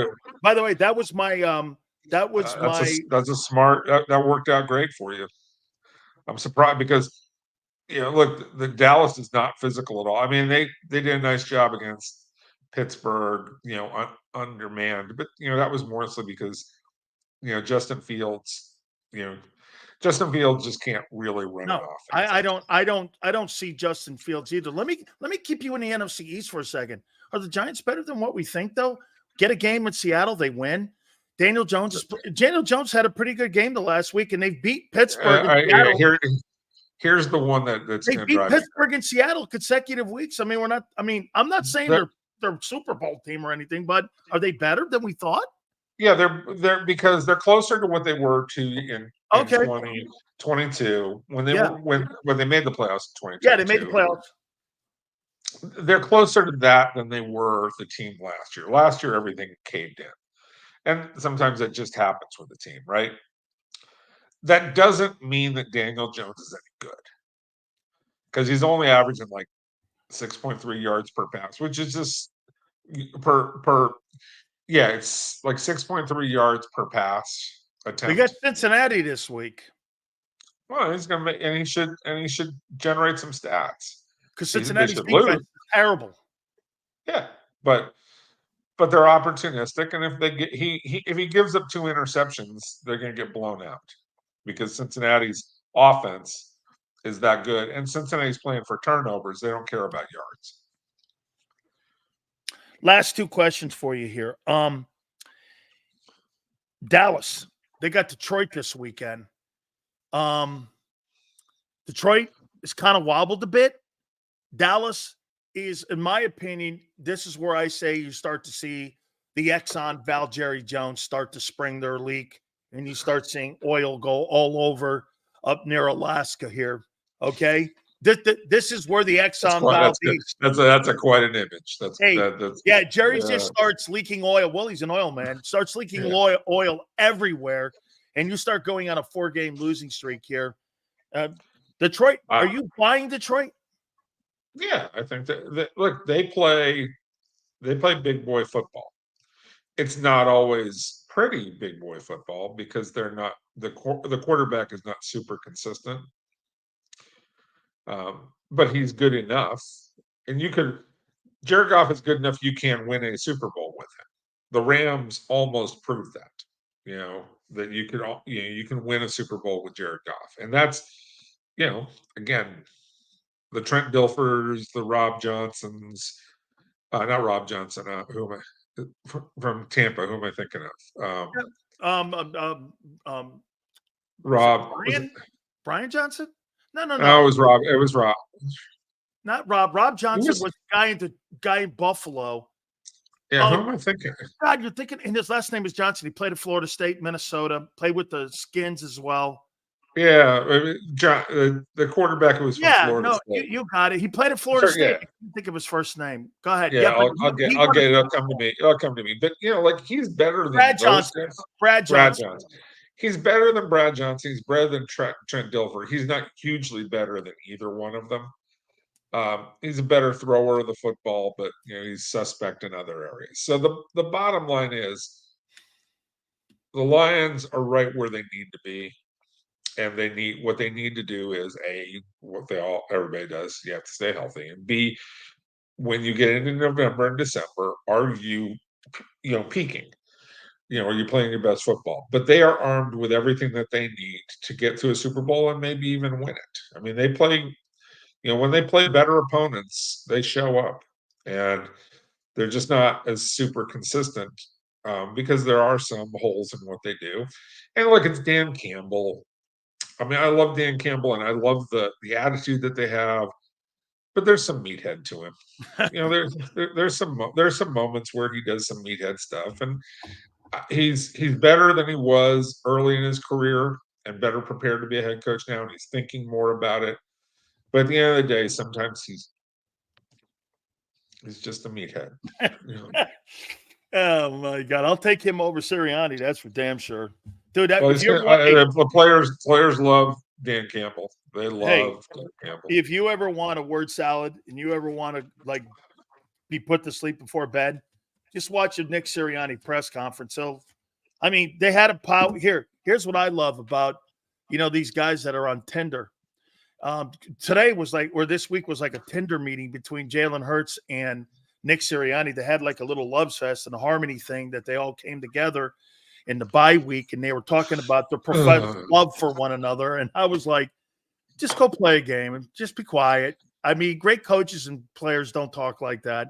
I don't remember. Belichick and Brady never got along, but we know what they did. They had a wonderful working relationship. Dan Reeves, John Elway. How about that one? Wait, here's the best one. The guy, Bill Walsh, wanted to trade Joe Montana to Denver to try to get John Elway at the end of the day. And the guy had won him 2 Super Bowls already. Well, actually, no, that's even better. It's after they won that first Super Bowl a year later, he wanted to trade. He wanted to trade Montana for Elway. He wanted to trade Montana for he wanted to get rid of Montana, whether it went to Denver or not. But he wanted to get Elway, and Elway was like, I don't think. Wait a minute, let me tell you something. If John Elway had Bill Walsh as his guy instead of Dan Reeves, and I love Coach Reeves, but if he had him, he'd have John Elway would have all the records. He'd have everything. He would have. And I would even go this far that the 49ers would have a team in there somewhere where they didn't lose a game. Well, they almost did anyways. 15-1 in what 87 was it? Yeah, not 87. That was a strike year. I thought they had 2 teams where they went. Where they went. They lost early one of those seasons to Pittsburgh, and then they came back. It wasn't. I think it might be 88. No, are you sure it wasn't a giant Monday night game that they got beat that Monday night game where Bavaro carried Lott and them dudes across like the finish line?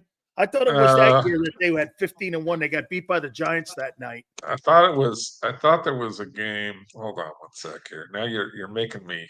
You're making me check. I thought you're making me check. Is it 1980? Was it? All right, hold on a sec. That was 80. All right, was it? That was 88. They went 10-6, 14-2. They went 14-2. Then in 89, or in 89 they went 14-2. And what did they do in 1984? That's the one. That's the other one when they played Marino. In Palo Alto. Yeah, I thought they had an even better record that year. Well, there was the year in 87 they went 13-2. Yeah. 86 they weren't so good. 85 I don't think they were very good. That's right. 87 was the strike year. That's why. They went. Oh, 84 they went 15-1. Yeah. That was a team that beat the Dolphins. The Dolphins were basically running the table. They're 15-1 one year. They were 15-1 one year. They were 14-2 another year during that stretch. I mean, they got about as close to perfection as you're gonna ask. Sorry, man. I think let me just check the one thing in that in the 15-1 year. Yeah, they lost to Pittsburgh in the middle in October. They lost at home to Pittsburgh that year. That was the one loss in the 15-1 year. So I was that one I remember. What? Was that Neil O'Donnell or Cordell Stewart that they lost to? Because I think it might have been Mark Malone. It might have been Mark Malone. Well, that's it. Mark, the greatness of Mark Malone. Hey, that's another guy you can vote on soon. I think his time has passed. Yeah, I do too. Good dude though. Good dude. Good, really good dude, like Mark as well. Jason, have a great football weekend, and thank you so much for your time, brother. All right, man. I'll talk to you later. You got it. Our friend Jason Cole, Pro Football Hall of Fame voter, works for Yahoo Sports. Absolutely great. Now, are you ready? By the way, did you hear it? I asked him if he thought the Eagles were a playoff team. He said, I don't know yet. I don't know yet. Why is that? Because your defense has gotten worse the last 3 years. Who's been telling you that? The draft guru. Ooh. Howie's like the guy. There used to be a television show. Some of you guys help out the younger freaks, like my boy Xander. There used to be a thing called Love Boat, or like the dating game. There used to be 3 stiffs sitting in a chair, and there used to be a hot chick behind it, like a screen. And she would ask the questions to like the 3 dudes who she was going to date. Hey, bachelor number 1, do you know what you're doing on defense? This is Howie. Oh, yeah, we play a 2-eye safety. We listen to the general manager, and we do everything that she says. Ooh. Bachelor number 2. What can you do for me and my football team? Well, I'll come in and listen to everything you say, sweetness. I'll play the players you want. And if you want me to bench someone, I'll bench him. And if you want to play 2-eye safety, I'm right there with you. Bachelor number 3. What can you do for my team? I'm not doing nothing for your team. I'm going to bring you a championship my way and how I'm going to do it. Bachelor number 3, you're fired. Yeah, I'm going with the 2 guys who want to kiss my ass. Now it's going to come down to the 2 ass kissers. Which ass kisser is the best? Sean Desai, Matt Patricia, or Vic Fangio? I might take the older guy because he's got more money, and he might listen to me more because, I kind of have a fetish for old guys. So, bachelor number 1, Vic, I'm choosing you as my coordinator. Holy shit. There's the dating game. Yeah. Bachelor number 1. That's how Howie picks his coordinators. Behind a screen. And will you kiss my ass? Oh, man. Hey, Sue, you know what I'm talking about. You got a fetish for old guys, too. It's why you watch me. How you doing? Hit the like button. The legendary Philly Godfather right around the corner. Keep it here, National Football Show. If you missed any of today's show on the JAKIB Media channel, listen to the podcast on your way home. Available on YouTube, Apple, and Spotify. He's blocked well and tries to cut through the middle. Oh! Your gut says Miami is going to win, and you should take the over. Your gut also said your NFC selfies would only go up in value. They didn't. But your head is on Sports Grid and knows the QB is in concussion protocol. The backup has a 45 QBR against the zone coverage. The New York D has the most sacks in the league. So yeah, trust your head. It's smarter to be on Sports Grid.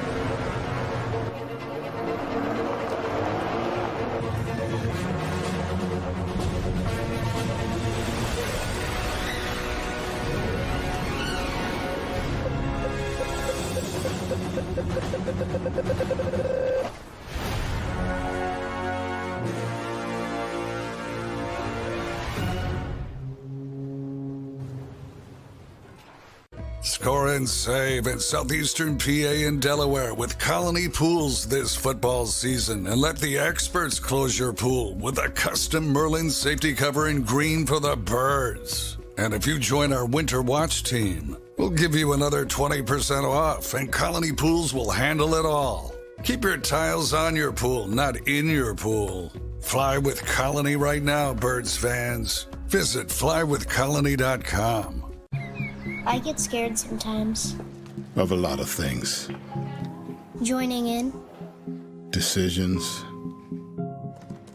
The dark. The dark. But I once heard someone say, But as I always say, it's okay to be afraid. as long as you face the fear. and keep moving forward. Wherever you are in life, count on the name trusted in insurance for over 80 years. Independence Blue Cross. Hi everybody, my name's Jason Lombardi. I'm an inspector at DryTech. At DryTech we offer three major services, the first one being basement waterproofing. The second service we offer is foundation and structural repairs. And then the third service that we offer is mold remediation. If you feel you are having a waterproofing issue, give DryTech a call or check us out online.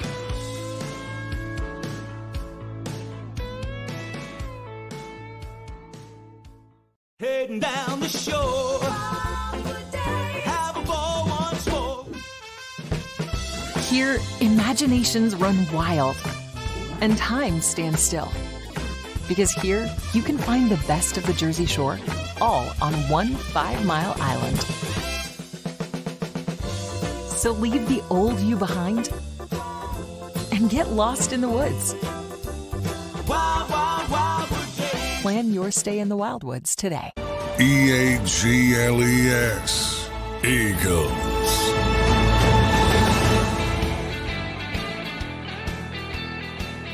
Big Shell's National Football Show. How y'all doing? Big weekend, huge weekend in college football, by the way. NFL football. Don't forget our pre- and post-game show, too, by the way. That'll be on Sunday, getting ready for the Eagles and the Browns. Gave you a little bit of where we're going here with it. And the legendary Philly Godfather. Okay, will join us here in a couple seconds. Okay? Hey, come on, so. How you doing? Ask the fairy Godfather what the play is for Padres and Dodgers tonight. Don't ever bet on the Padres. They're the worst fan base in professional sports next to the Jets. Okay? Next to the Jets. The Padres are known for two things: the San Diego chicken and hamburgers. They're not known for winning baseball. Okay? They're not known for it. They're known for hamburgers. Ray Kroc, who owned the Padres. And you know, now what the Eagles are known for? I'm surprised Jeffrey Lurie hasn't bought Tinder. Yeah. We had a fabulous soiree this week. Jalen Hurts and myself. Yeah. It was a generic kind of get-together. We were first talking about love. Then it morphed into, other things. And I'll keep between us. Yeah.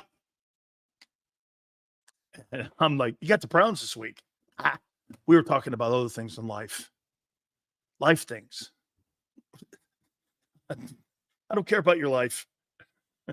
Hey, get this. If I was a coach and a player and I had to get ready for a game, I don't care about your life.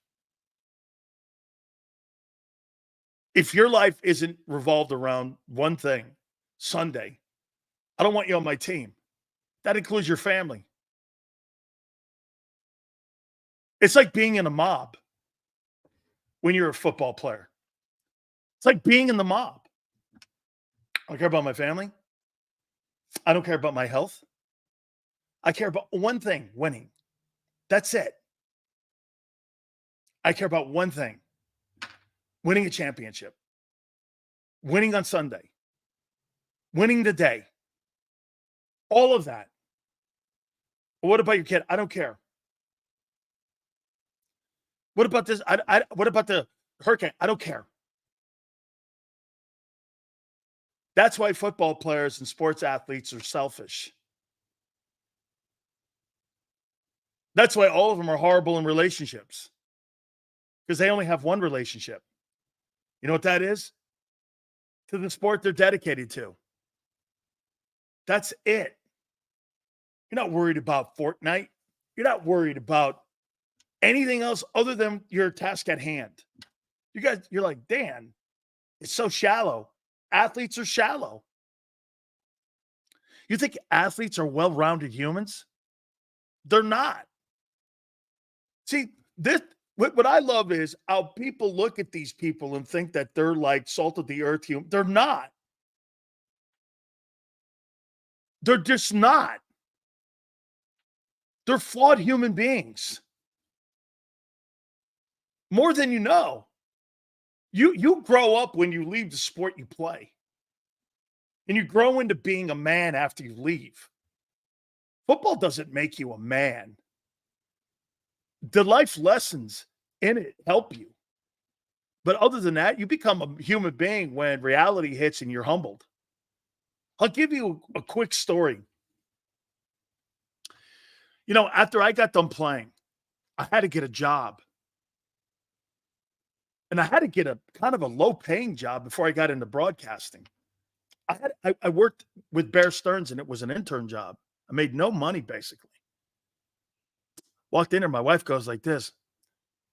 How does it feel to make that kind of money compared to the $75,000 a week you were making? I go, crazy. Crazy.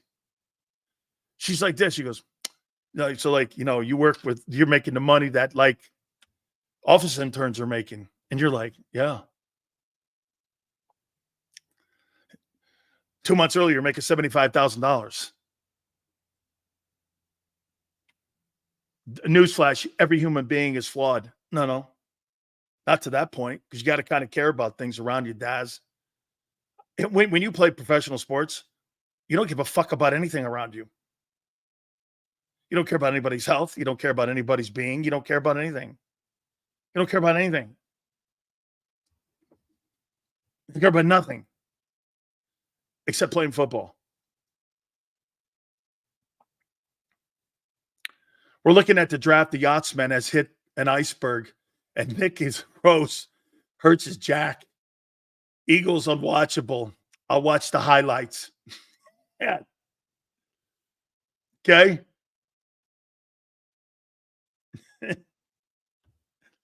Oh, man. $75K a week? Shit. Absolutely, Junior.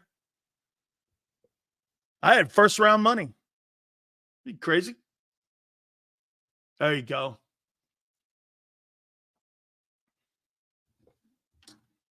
Absolutely. Shit, I showed you a $45,000 incentive I had in my Bucks contract alone just for workouts. Just for workouts. Godfrey. By the way, Philly Godfather will join us soon. If Jalen can't read a defense, then is he just a playmaker in the right offense? Godfrey, in the right offense, yes. Okay? Yes. Absolutely. In the right offense? Absolutely. He's a playmaker, as we've said in the past. He's a playmaker in that RPO.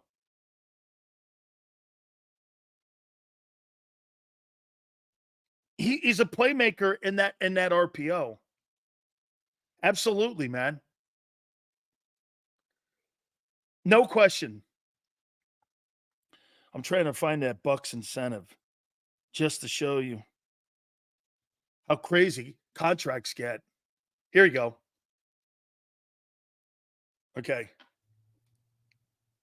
Here's a Buccaneer incentive that was mailed to me. Let me bring it up here. Okay.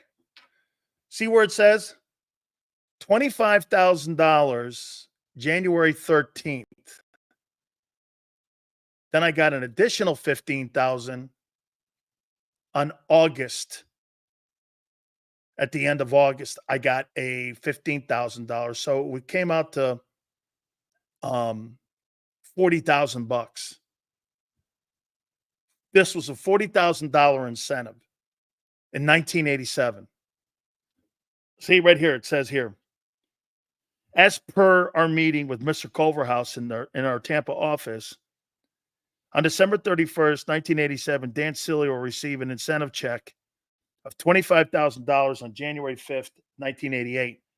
Further, he will receive an additional $15,000 upon reporting to our preseason camp and our preseason workouts. Full participation in the offseason will result in Dan getting the money. In lieu of this, Dan will accept his financial responsibilities of residing in Tampa. I had a place anyway. So somebody do me a favor. How much is $40,000 in 1987 in today's money? And that will tell you what that incentive was worth to Big Sills, 40 grand. That's just part of my contract that they put in there for workouts. I got 40 grand for working out. Hey, do me a favor, somebody. If you took the money in 87, that $40,000, how much is that money worth for only 2 months of working out? That was 2 months of working out I got all of it too. I got all 40 grand. I got all 40,000. So that money in 2024 has to be a pretty good number. Because in 1988, well, I signed that deal in 87. Yale says it's $100K. I got $100K for 2 grand or for 2 months. I got $100K. Hey, Yale, just for working out. $110,000, $111,000 for 2 months of working out with weights that I had to anyway. They gave me 111 grand just for working out for 2 months. And I didn't do anything else. I would have did it for free.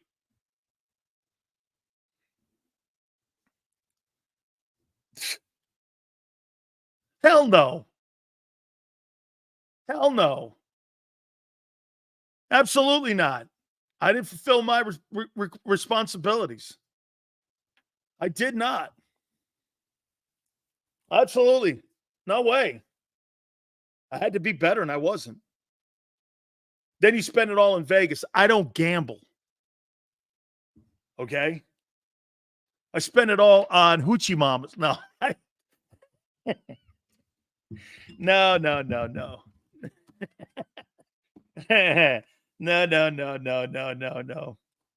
That's not true.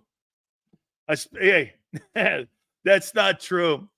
Hey, African Surf, what do you want me to tell you? That I was hey, I signed a contract the same money that Jerome made.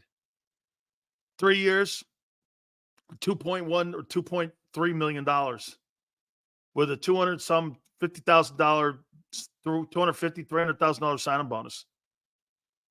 They took me 56 player taken, but I had 7 other teams that were going to sign me: Steelers, Packers, Dolphins, Patriots.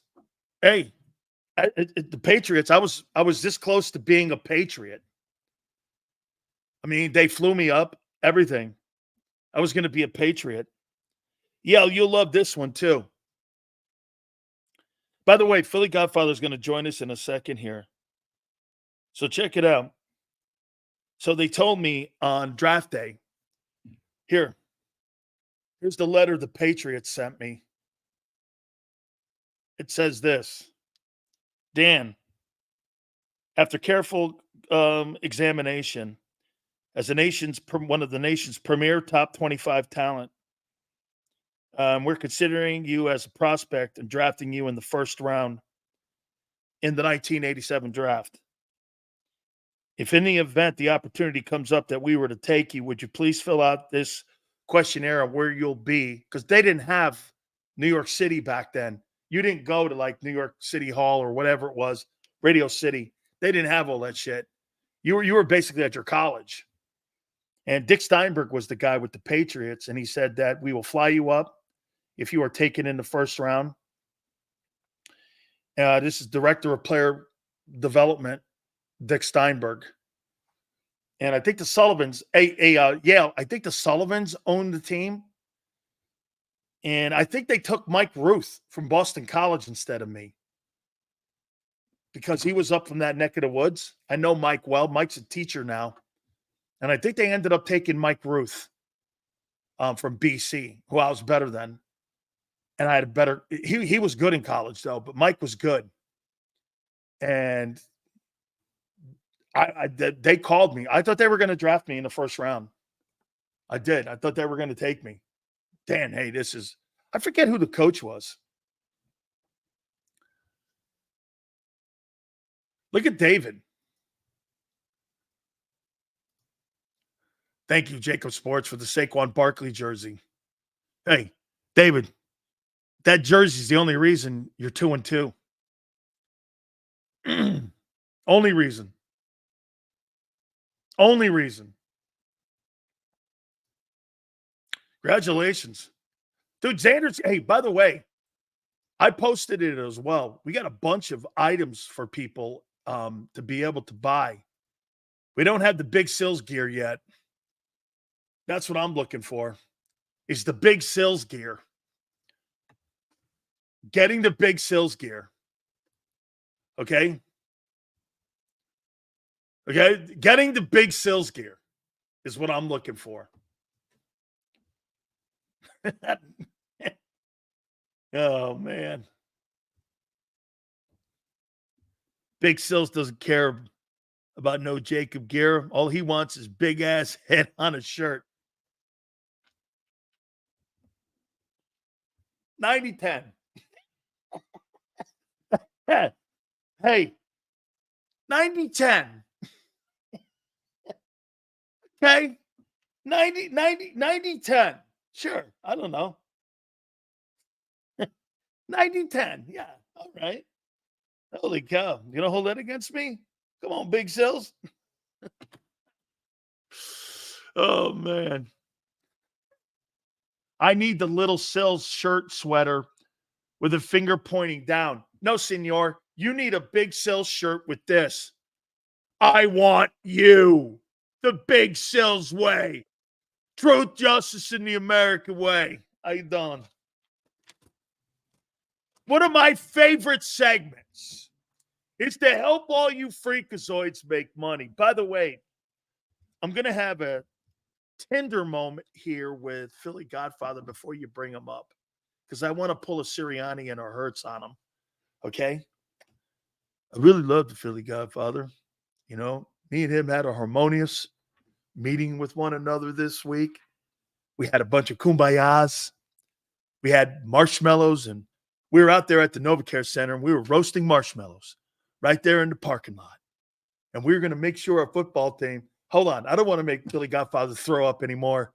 Okay? This is a guy that hangs out with my kind of girls there at the Pink Palomino. And he ain't hanging out there with no kumbaya guy and Nick Siri liar. That ain't happening. All right. All that being said, you freaks want to make some money this weekend. He's here to help you. With all further ado, we bring in our friend, the Philly guy. How you doing, brother? I thought I was on the wrong show, the White Guys for Kamala Harris show. What's going on here, Dave? Hey, you know what? That's really good, because every time I hear Nick Sirianni talk at a press conference, this is what they go like this. Nick, so what do you think of like the team and what you worked on? Well, I worked at McDonald's, and my neighborhood was like diverse. And we were able to go down to the park with our friend. How you fixing the defense, guy? Oh, no, I'm getting there. And you're like, no, you're not. Dude, your take on all of this stuff and the drama that's going on with this team. Tell me, has it affected Vegas's thoughts on this team? Yes or no?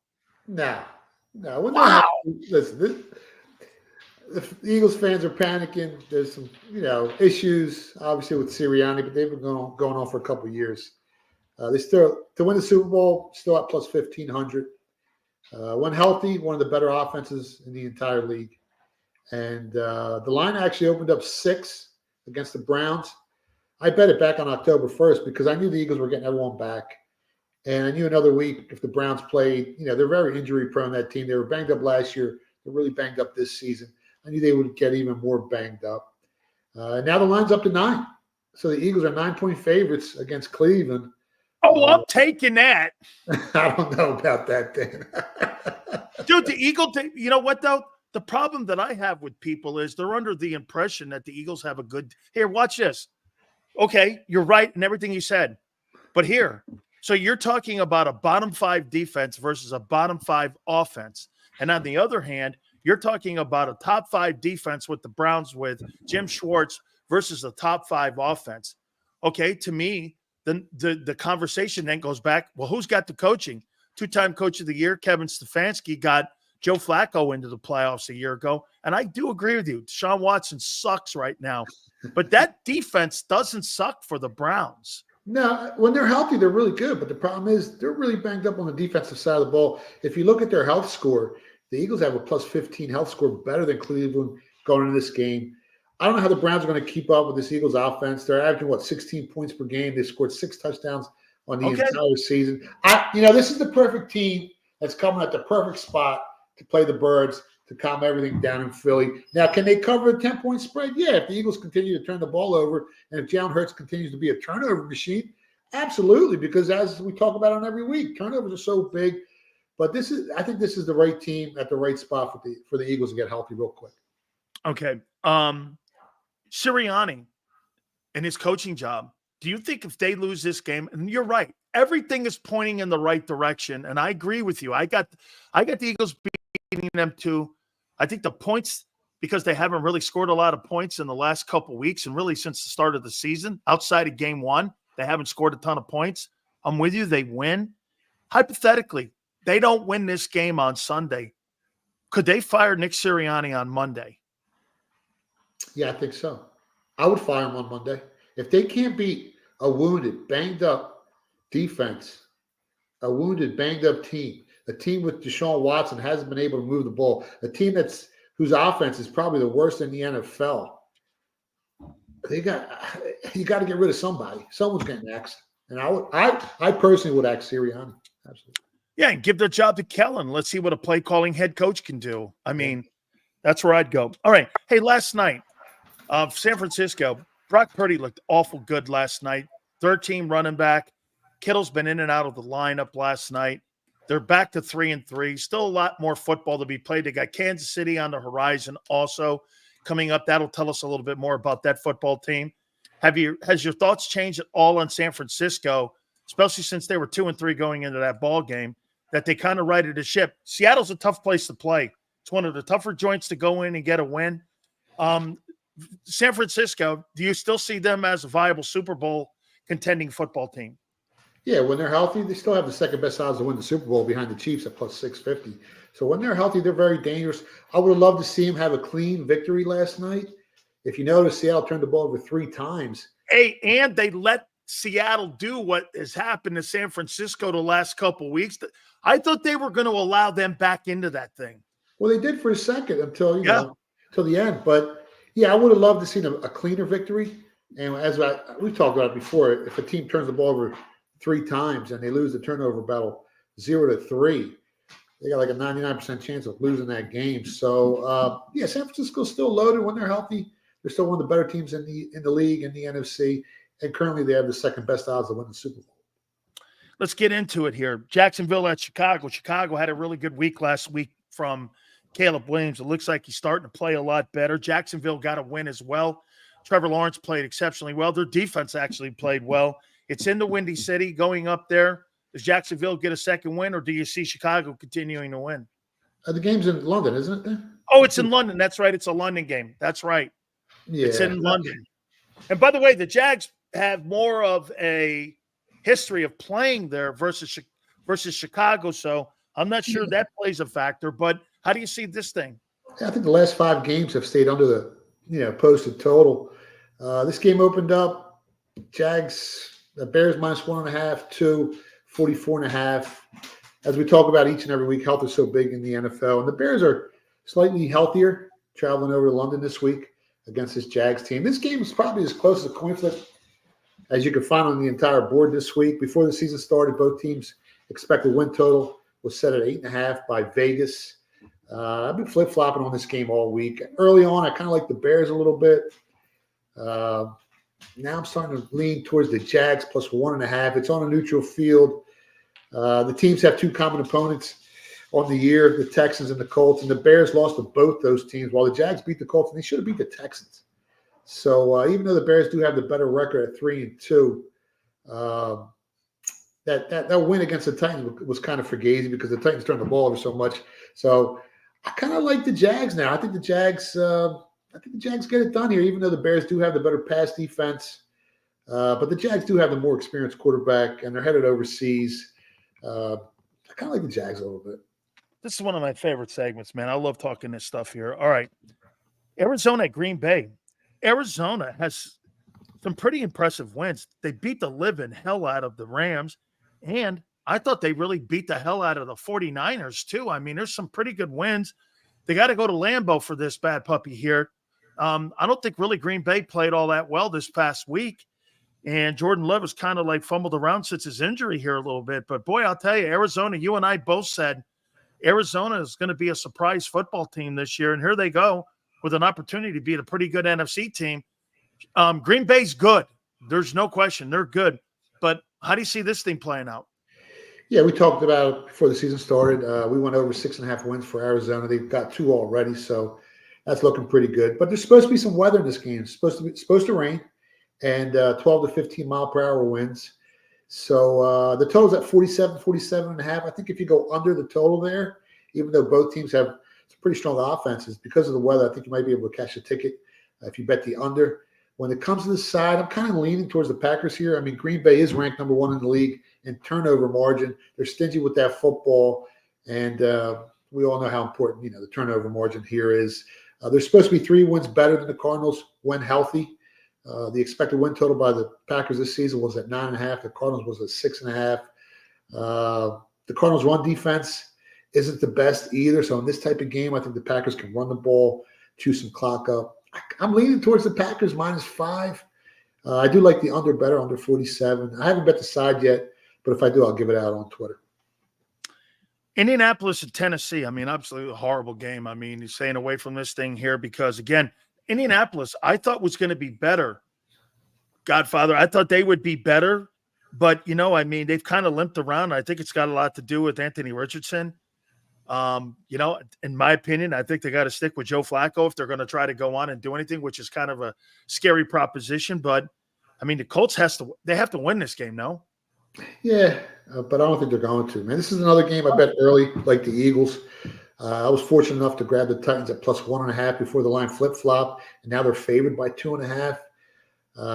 When the Colts are healthy, they're probably a 2 wins better than this Titans team, but they're banged up. They're really hurt going into this one. The winds are supposed to be 15 to 20 miles per hour, so the under is probably the right side here as well. We all know how tough it is to score points in a real windy game, passing the ball. At the current price of -2.5, I still like the Titans. They got the better defense. They're well rested. I think they win this game, man. Titans -2.5 in the under. That's what I like in this match. I'll tell you what, Tennessee is better than what I thought they were going to be. I mean, they play everyone tough, and you're dead on with that there. All right. Houston at New England. New England's got defensive football players. They've got a good scheme, but they have nothing on that offensive side of the football. And, boy, I'll tell you, that C.J. Stroud, he has shocked the hell out of me. He is some ball player. They're doing well on defense, too, this year. I think Will Anderson's a little bit banged up heading into this game. But, again, here's Houston going into New England, and it's up at Foxborough. How do you like this one? Yeah, the Texans are definitely the healthier team going into Foxborough. Again, we go back to the season win totals. They're supposed to have 6 more wins on the season over the Patriots. So, they're the much better team, soup to nuts. No Nico Collins for C.J. Stroud here. That helps the Patriots a little bit. Texans defense is ranked top 5 in opponent yards per play, while the Patriots come in 20th in that metric. At 7, the point spread looks right on. I guess the Patriots' game plan on offense is going to be to try to run the ball, chew up clock, and basically keep C.J. Stroud off the field. But with that rookie starting at QB for the Patriots and their weak offensive line, it might be a long day, Dan. I mean, that Texans pass rush is scary, one of the better ones in the NFL. Yeah, anything under a touchdown, I kind of like the Texans here. Anything under a touchdown. Tampa Bay, NFC South game against New Orleans. New Orleans has started fumbling around a little bit since that strong start, and they're starting to come back to reality a little bit. Not that I thought that they were going to be who they were in those first 2 weeks, but I think they're a good team. I don't think they're a great team, but then you look at the Buccaneers, who have they whacked the Philadelphia Eagles. You know, Baker Mayfield is 11-3, believe it or not, since December 6th of last year. I mean, counting the playoff game, this guy's absolutely just killing it here. I mean, how do you see Tampa Bay going into New Orleans? New Orleans, obviously a really tough place to play a football game, and New Orleans always plays Tampa Bay tough. Get this, Tom Brady had a losing record versus Dennis Allen in the New Orleans Saints in his time there as the quarterback of the Buccaneers. Don't ask me, even when I played against the Saints, Godfather, going into New Orleans and playing against the Saints, always a tough game for the Buccaneers going in there and winning. How do you see this one? Yeah, Saints originally opened up a favorite, and now Tampa Bay's a favorite. They're a 3.5-point favorite. The total is down to 42, so Vegas, 41.5. Vegas isn't expecting a lot of points here. I just think Tampa Bay's the better team overall. They're the healthier team going in this matchup.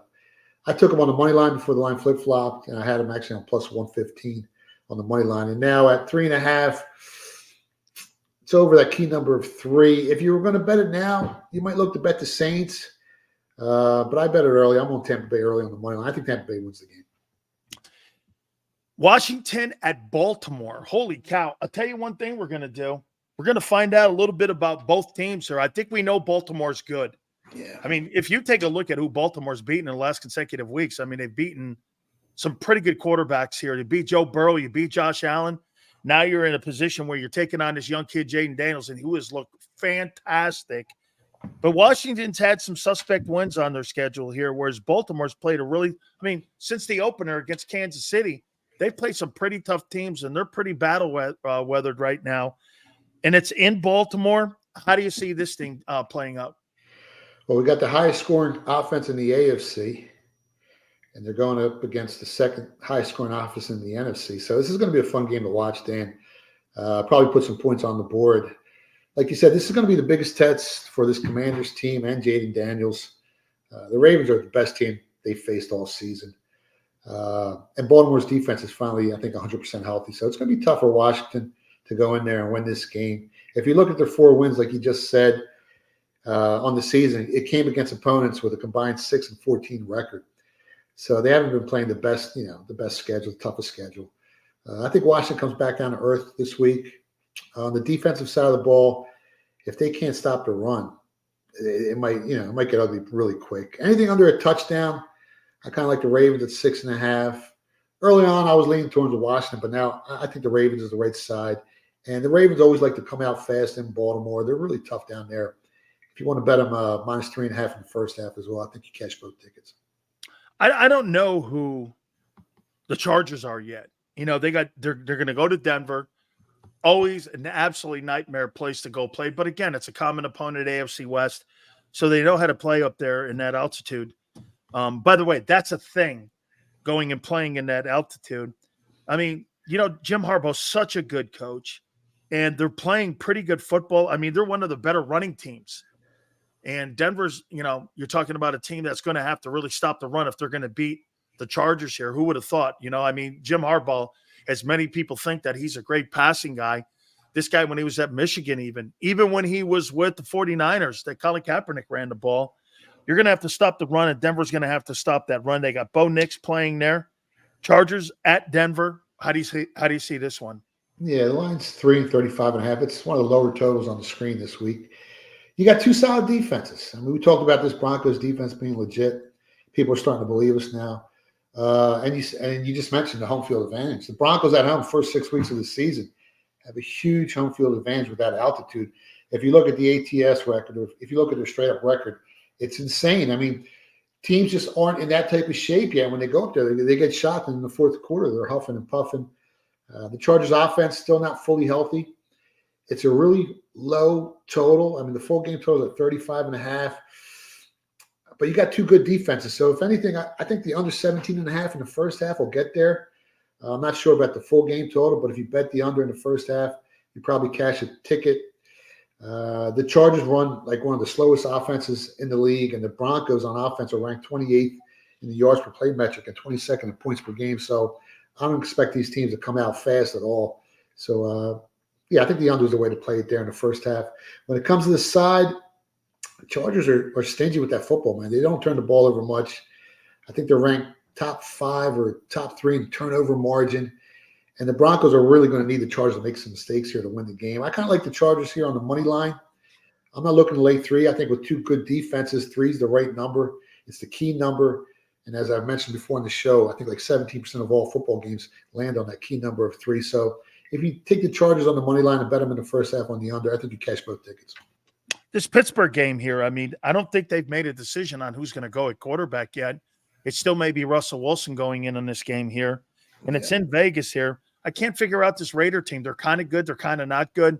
They're kind of going with musical chairs at the quarterback position. Is this Pittsburgh's game going in and righting the ship after last week, or do the Raiders end up holding serve here and winning this game? I like the Raiders in this game, actually. Yeah, the line's 3 and 36. Steelers are favored by 3. Crazy things happen out there. But, I didn't bet the game yet. I haven't really gone through it thoroughly. What I do know is the market opened up Pittsburgh minus 2.5. It's going to 3. And so far, no sharp money has taken the Raiders at plus 3. It's such a key number. Usually you'll see some resistance on 3, and no one's decided to take the Raiders at plus 3. So the market's still holding steady at 3. The total opened up at 37.5. It's down to 36. The early public action, it's all over Pittsburgh here. And you never want to be on the public side. Right around 75% of the tickets so far has been on the Steelers. Pittsburgh appears to be slightly healthier. The only problem taking the Raiders for me is they turn the ball over so much. I think they're ranked dead last in the turnover margin. So that scares me a little bit. I would lean Steelers. I haven't bet it. If I do bet it, I'll give it out on Twitter for you, on X for you guys. Well, I've heard a rumor out there that there was a guy who looked like the Philly Godfather out at Lake Mead in the Michael Corleone boat. And some guy didn't pay up here, and all I remember is, hey, Michael wants his kid. He's going to Reno. And so for some reason, Lake Mead, there was Philly Godfather out there on Lake Mead with a fishing pole. I don't know. I was just thinking. I plead the fifth, so I don't know. How about this one? Detroit at Dallas. Detroit's a good football team. Dallas here had a good victory the last couple weeks here. Your thoughts here on Dallas hosting the Detroit Lions? We're both on lines to get to the Super Bowl. We bet it before the season started. Yeah. I think they're the better team this year. I think they need to keep up with that Vikings hot start. Vikings are 5-0, so they got to stay close to them. Cowboys are limping on the defensive side of the ball coming into this one. I actually don't think the game's going to be close. I like the Lions minus 3. I think they're going to score a ton of points. I mean, that 52 seems kind of low to me. I thought it should open up at 55 with how banged up Dallas's pass defense is and their run defense. And, both teams have solid offenses. But I like Detroit here, minus 3, and I like the over as well. Are you doing anything with Atlanta, Carolina, or is it just too out of hand? I mean, are you when you see a game like this, do you look more on the side bets than you do the straight up game? I look for an edge, man. If we can flip coins and, the heads is banged up and more tails will come out, I'll bet the tails every time. So I'm just looking for an edge on everything I wager on. If I don't have the best of it, I'm not going to bet it. And with Carolina, I don't think you ever have the best of it this season. The line's at Atlanta minus 6 and 47. I bet Atlanta minus 6. The Panthers are so bad to begin with, and they're also the most banged up team heading into this week in the NFL. Some side bets I took over 24.5 points team totals for Atlanta, and I took Kirk Cousins over 245 passing yards. I don't think this game's going to be close, to tell you the truth. This is an interesting one here, and I would never have said this 3 weeks ago. Dimes Jones versus Joe Burrow. Burrow has got – how about this number? Joe Burrow's got 15 touchdowns and only 2 picks on the season so far, and his football team's 1-4. They can't play a lick of defense. The Giants have gone into Seattle and won a game too. Now, look, I'm not saying they're a playoff team, or I'm not saying that they're some sort of Super Bowl team, but they're better than what I thought they were going to be. And maybe Brian Dable is starting to look like that coach of the year from a couple of years ago. This has got to be Cincinnati's game, though, right? If your life depended on it, would you bet Danny Dimes over Joe Burrow? Absolutely. Hey, okay, yeah. Okay. Just give me Cincinnati. The line's 3.5. If it goes to 3, I'll be on Cincinnati. I ain't betting this Giants team. They got flashes of some talent here and there, and they look good at times. But this is a game that the Bengals have to win. They can't afford to lose this game. Like, this is like the Super Bowl for them, man. Yeah. I like the Bengals here. I think they win the game. Okay, so you have Josh Allen versus the Vice President of the United States, Aaron Rodgers, on Monday night. Okay. They've had a lot of turmoil with the Jets here. It's in the Meadowlands. Even they're probably going to exercise the ghost of Jimmy Hoffa to try to bring – he's in the north end zone, but that's in the parking lot of the old place. That from what I heard. I don't know. Okay? And all I'm saying is Jets got to win this game, but Buffalo has to win this game. This is a big game in the AFC East. How do you like this one? Yeah, but I mean, Buffalo appears to be the better team on paper with the eye test. A lot of uncertainty going on with the Jets coaching staff. Are they going to be better? Are they going to be worse without him? Aaron Rodgers, something to prove. But Buffalo always has some problems going up there and winning those games, regardless of how good they are or how bad the Jets are. The game's Buffalo right now is at 2.5. If you want to bet Buffalo, bet it now because it could go to 3. But it hasn't gone to 3 yet, and that's a little surprising because the sharp money likes to bet early in the week and move that line around and get the best of the number. And they haven't jumped on Buffalo yet. So I haven't bet the game yet. If it gets to 3, I'll probably look to take the Jets, man, to tell you the truth. It's tough winning up there. So, but at 2.5, I haven't bet the game yet. Let me take you to some college guys here. It's a great college weekend, by the way. I'm going to take you to the big games. Texas versus OU, Red River rivalry. It's at the Cotton Bowl. Texas is one of the best teams, if not the best team. But this is one of those great old rivalries here, man. How do you see this thing coming out here? I haven't bet the game yet. What's the point? I'm looking for the points right now on the screen.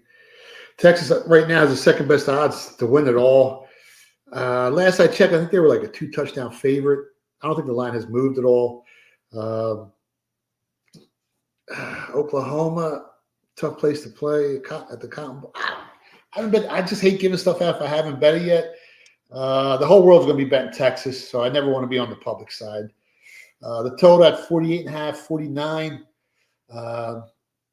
You got a good two. I'll probably look to play under if you can get under 49.5. When it comes to the side, I haven't bet it yet, so I don't want to give it out to nobody if I haven't bet it yet. Mm-hmm. How about this one here? So James Franklin's taking victory laps for starting 5-0, and I think he's the worst coach in the Big Ten for big games. That guy is not Joe Paterno. I don't care what anybody says. Joe Paterno's teams did not fold late in the year and lose to bullshit teams. And he's got Southern Cal, and Southern Cal, in my opinion, is not ready to play in the Big Ten. I mean, they got beat by Minnesota. They're going to take on Penn State. Penn State's at least one of the top 3 teams in the Big Ten here. It could be one of the top 10 teams in the country. Is that how you see it? Yeah, Penn State's pretty good this year. We talked about it before the season started. You asked me who I thought was in the top 10. I had Penn State like number 8. Yeah. If you look at their odds to win it all, Penn State right now to 18-1. There's 7 teams ahead of them, so we were right on point with that. Game opened up 5.5. There's some sharp money. It took USC plus 5.5. Line's currently down to 3.5. But if it gets any lower, I just think Penn State's a better team overall, soup to nuts. And, they're going to surprise some people. Nobody's talking about Penn State. But after this big win out there on the West Coast, I think people are going to wake up a little bit. Absolutely. Again, like I said, Penn State hasn't done shit since Paterno's death. Okay, I mean, nothing. They don't even resemble those great teams that he had. This is a different conversation when people want to talk about that other stuff. I'm talking about football. I mean, they just have not looked the same. And in my opinion, Southern Cal is just not ready to play in that conference yet. How about this one? It's a big one, though, and I do think this team is ready to play in the Big Ten. Ohio State at Oregon, and Ohio State's got to go to Oregon to play this game here. Oregon is, in my opinion, one of the top 5 programs for the last 8 years in the country. You tell me how you see this thing here. And Ohio State, they could easily win the national championship themselves. Yeah, I mean, they spent $20 million on that team, so I figured I'll bet them for at least 5,000, 4-1 before the season started. So I got them to win it all. But this is a tough game for Ohio State. Game opened up -4. It's down to 3.5, 3 at some of the sharper sports books offshore and in Vegas. Sharp, they're getting a lot of respect. The Ducks are getting a lot of respect here. Total opened up at 51.5. It reached as high as 55 offshore. So they're expecting some points here. Right now, it's right around 54, depending on what sports book you use. I'm trying to be as unbiased as possible here because I got futures on Ohio. When I compared the two teams, you look at the quarterbacks. Obviously, Gabriel's, I think he's better than Will Howard.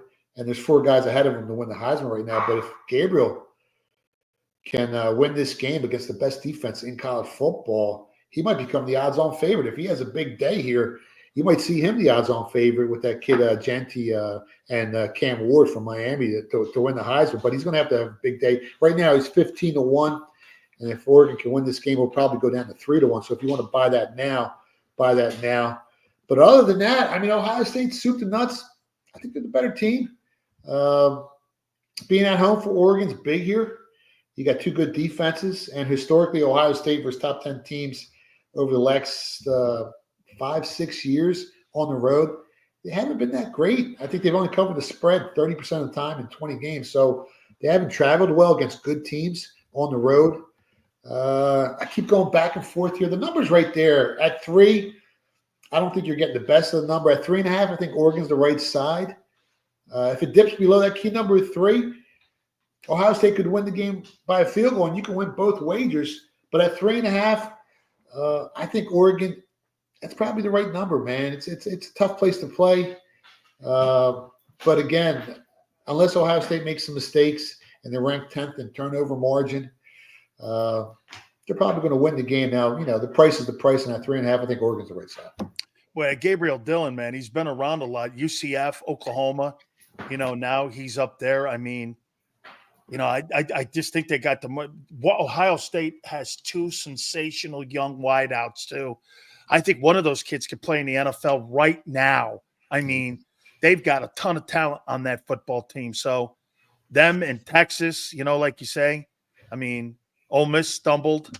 You're talking about some pretty good football teams that could maybe play. Miami could potentially play for the national title. I got to ask you for tonight, though. NLDS, Padres and Dodgers. Boy, that thing has been electric. The ratings for that is going to be off the charts on people watching that. I'm watching that thing tonight. Shohei Ohtani's got to show up tonight. It's going to come down to I think Dave Roberts did a sensational job with his bullpen in Game 4, getting those guys to be efficient in it. How do you see this thing playing out? I think it's a coin flip, to tell you the truth. The winner of this game is probably going to end up in the World Series against the Yankees. And that's what Major League Baseball wants, right? Dodgers, Yankees, Padres, Yankees, West Coast, East Coast. Royals, they played the Yankees tough, but the Yankees were just too strong. It's a coin flip. You're giving me plus money with the Padres on a game that's a coin flip. You take the underdog every time. Win or lose, long term, you're going to make money. So I think the Padres might win this game. That is the Philly Godfather. Tell the folks how you can stay in touch with you and some of the picks that you didn't throw out, where you'll be giving that information on how folks can find you. Yeah, you can find me on X at Philly Godfather. You can stop by the PhillyGodfather.com, and every Friday I'm on the greatest show in the world, the National Football Show with Dan Sileo. And let's not make this show white guys for Kamala again. Hey, have a great weekend and a great sporting weekend. Thank you, my friend. Good luck, guys. You got it, man. All good, my friend. I appreciate it. Hey, let's do the super chat here if we can here, Xander, and bring that up. Sills, any chance we get Max Crosby? Absolutely not. We get Max Crosby. Hey, and by the way, don't forget, sports is tonight. Also, both Major League Baseball and college football, and your weekend in college and pro football. Don't forget to bet the Eagles here with our friends from BetUS. BetUS is the place that we have teamed up here at JAKIB with our great friends. Don't forget the YouTube 150 special, up to $2K when it comes to your signing bonus. Your second is $125. Your third is also 125%. Go to betus.com.pa. That's betus.com.pa. Fastest payouts in the business, 24/7 personalized service, 365 days of the year, live wagering on all major games. betus.com.pa. That's betus.com.pa. I appreciate everybody. Don't forget our pre and post game show on Sunday prior to Eagles and Browns, and then our post. John McMullen, myself, and Xander Kraus will be giving you the best coverage when it comes to that game. Have a great betting weekend and a great football and sports weekend. I got the Dodgers tonight. Joe, Xander, thank you. Folks, we'll see you on Sunday, then on Monday, 2 to 6. Have a great weekend, and we'll see you on the flip side.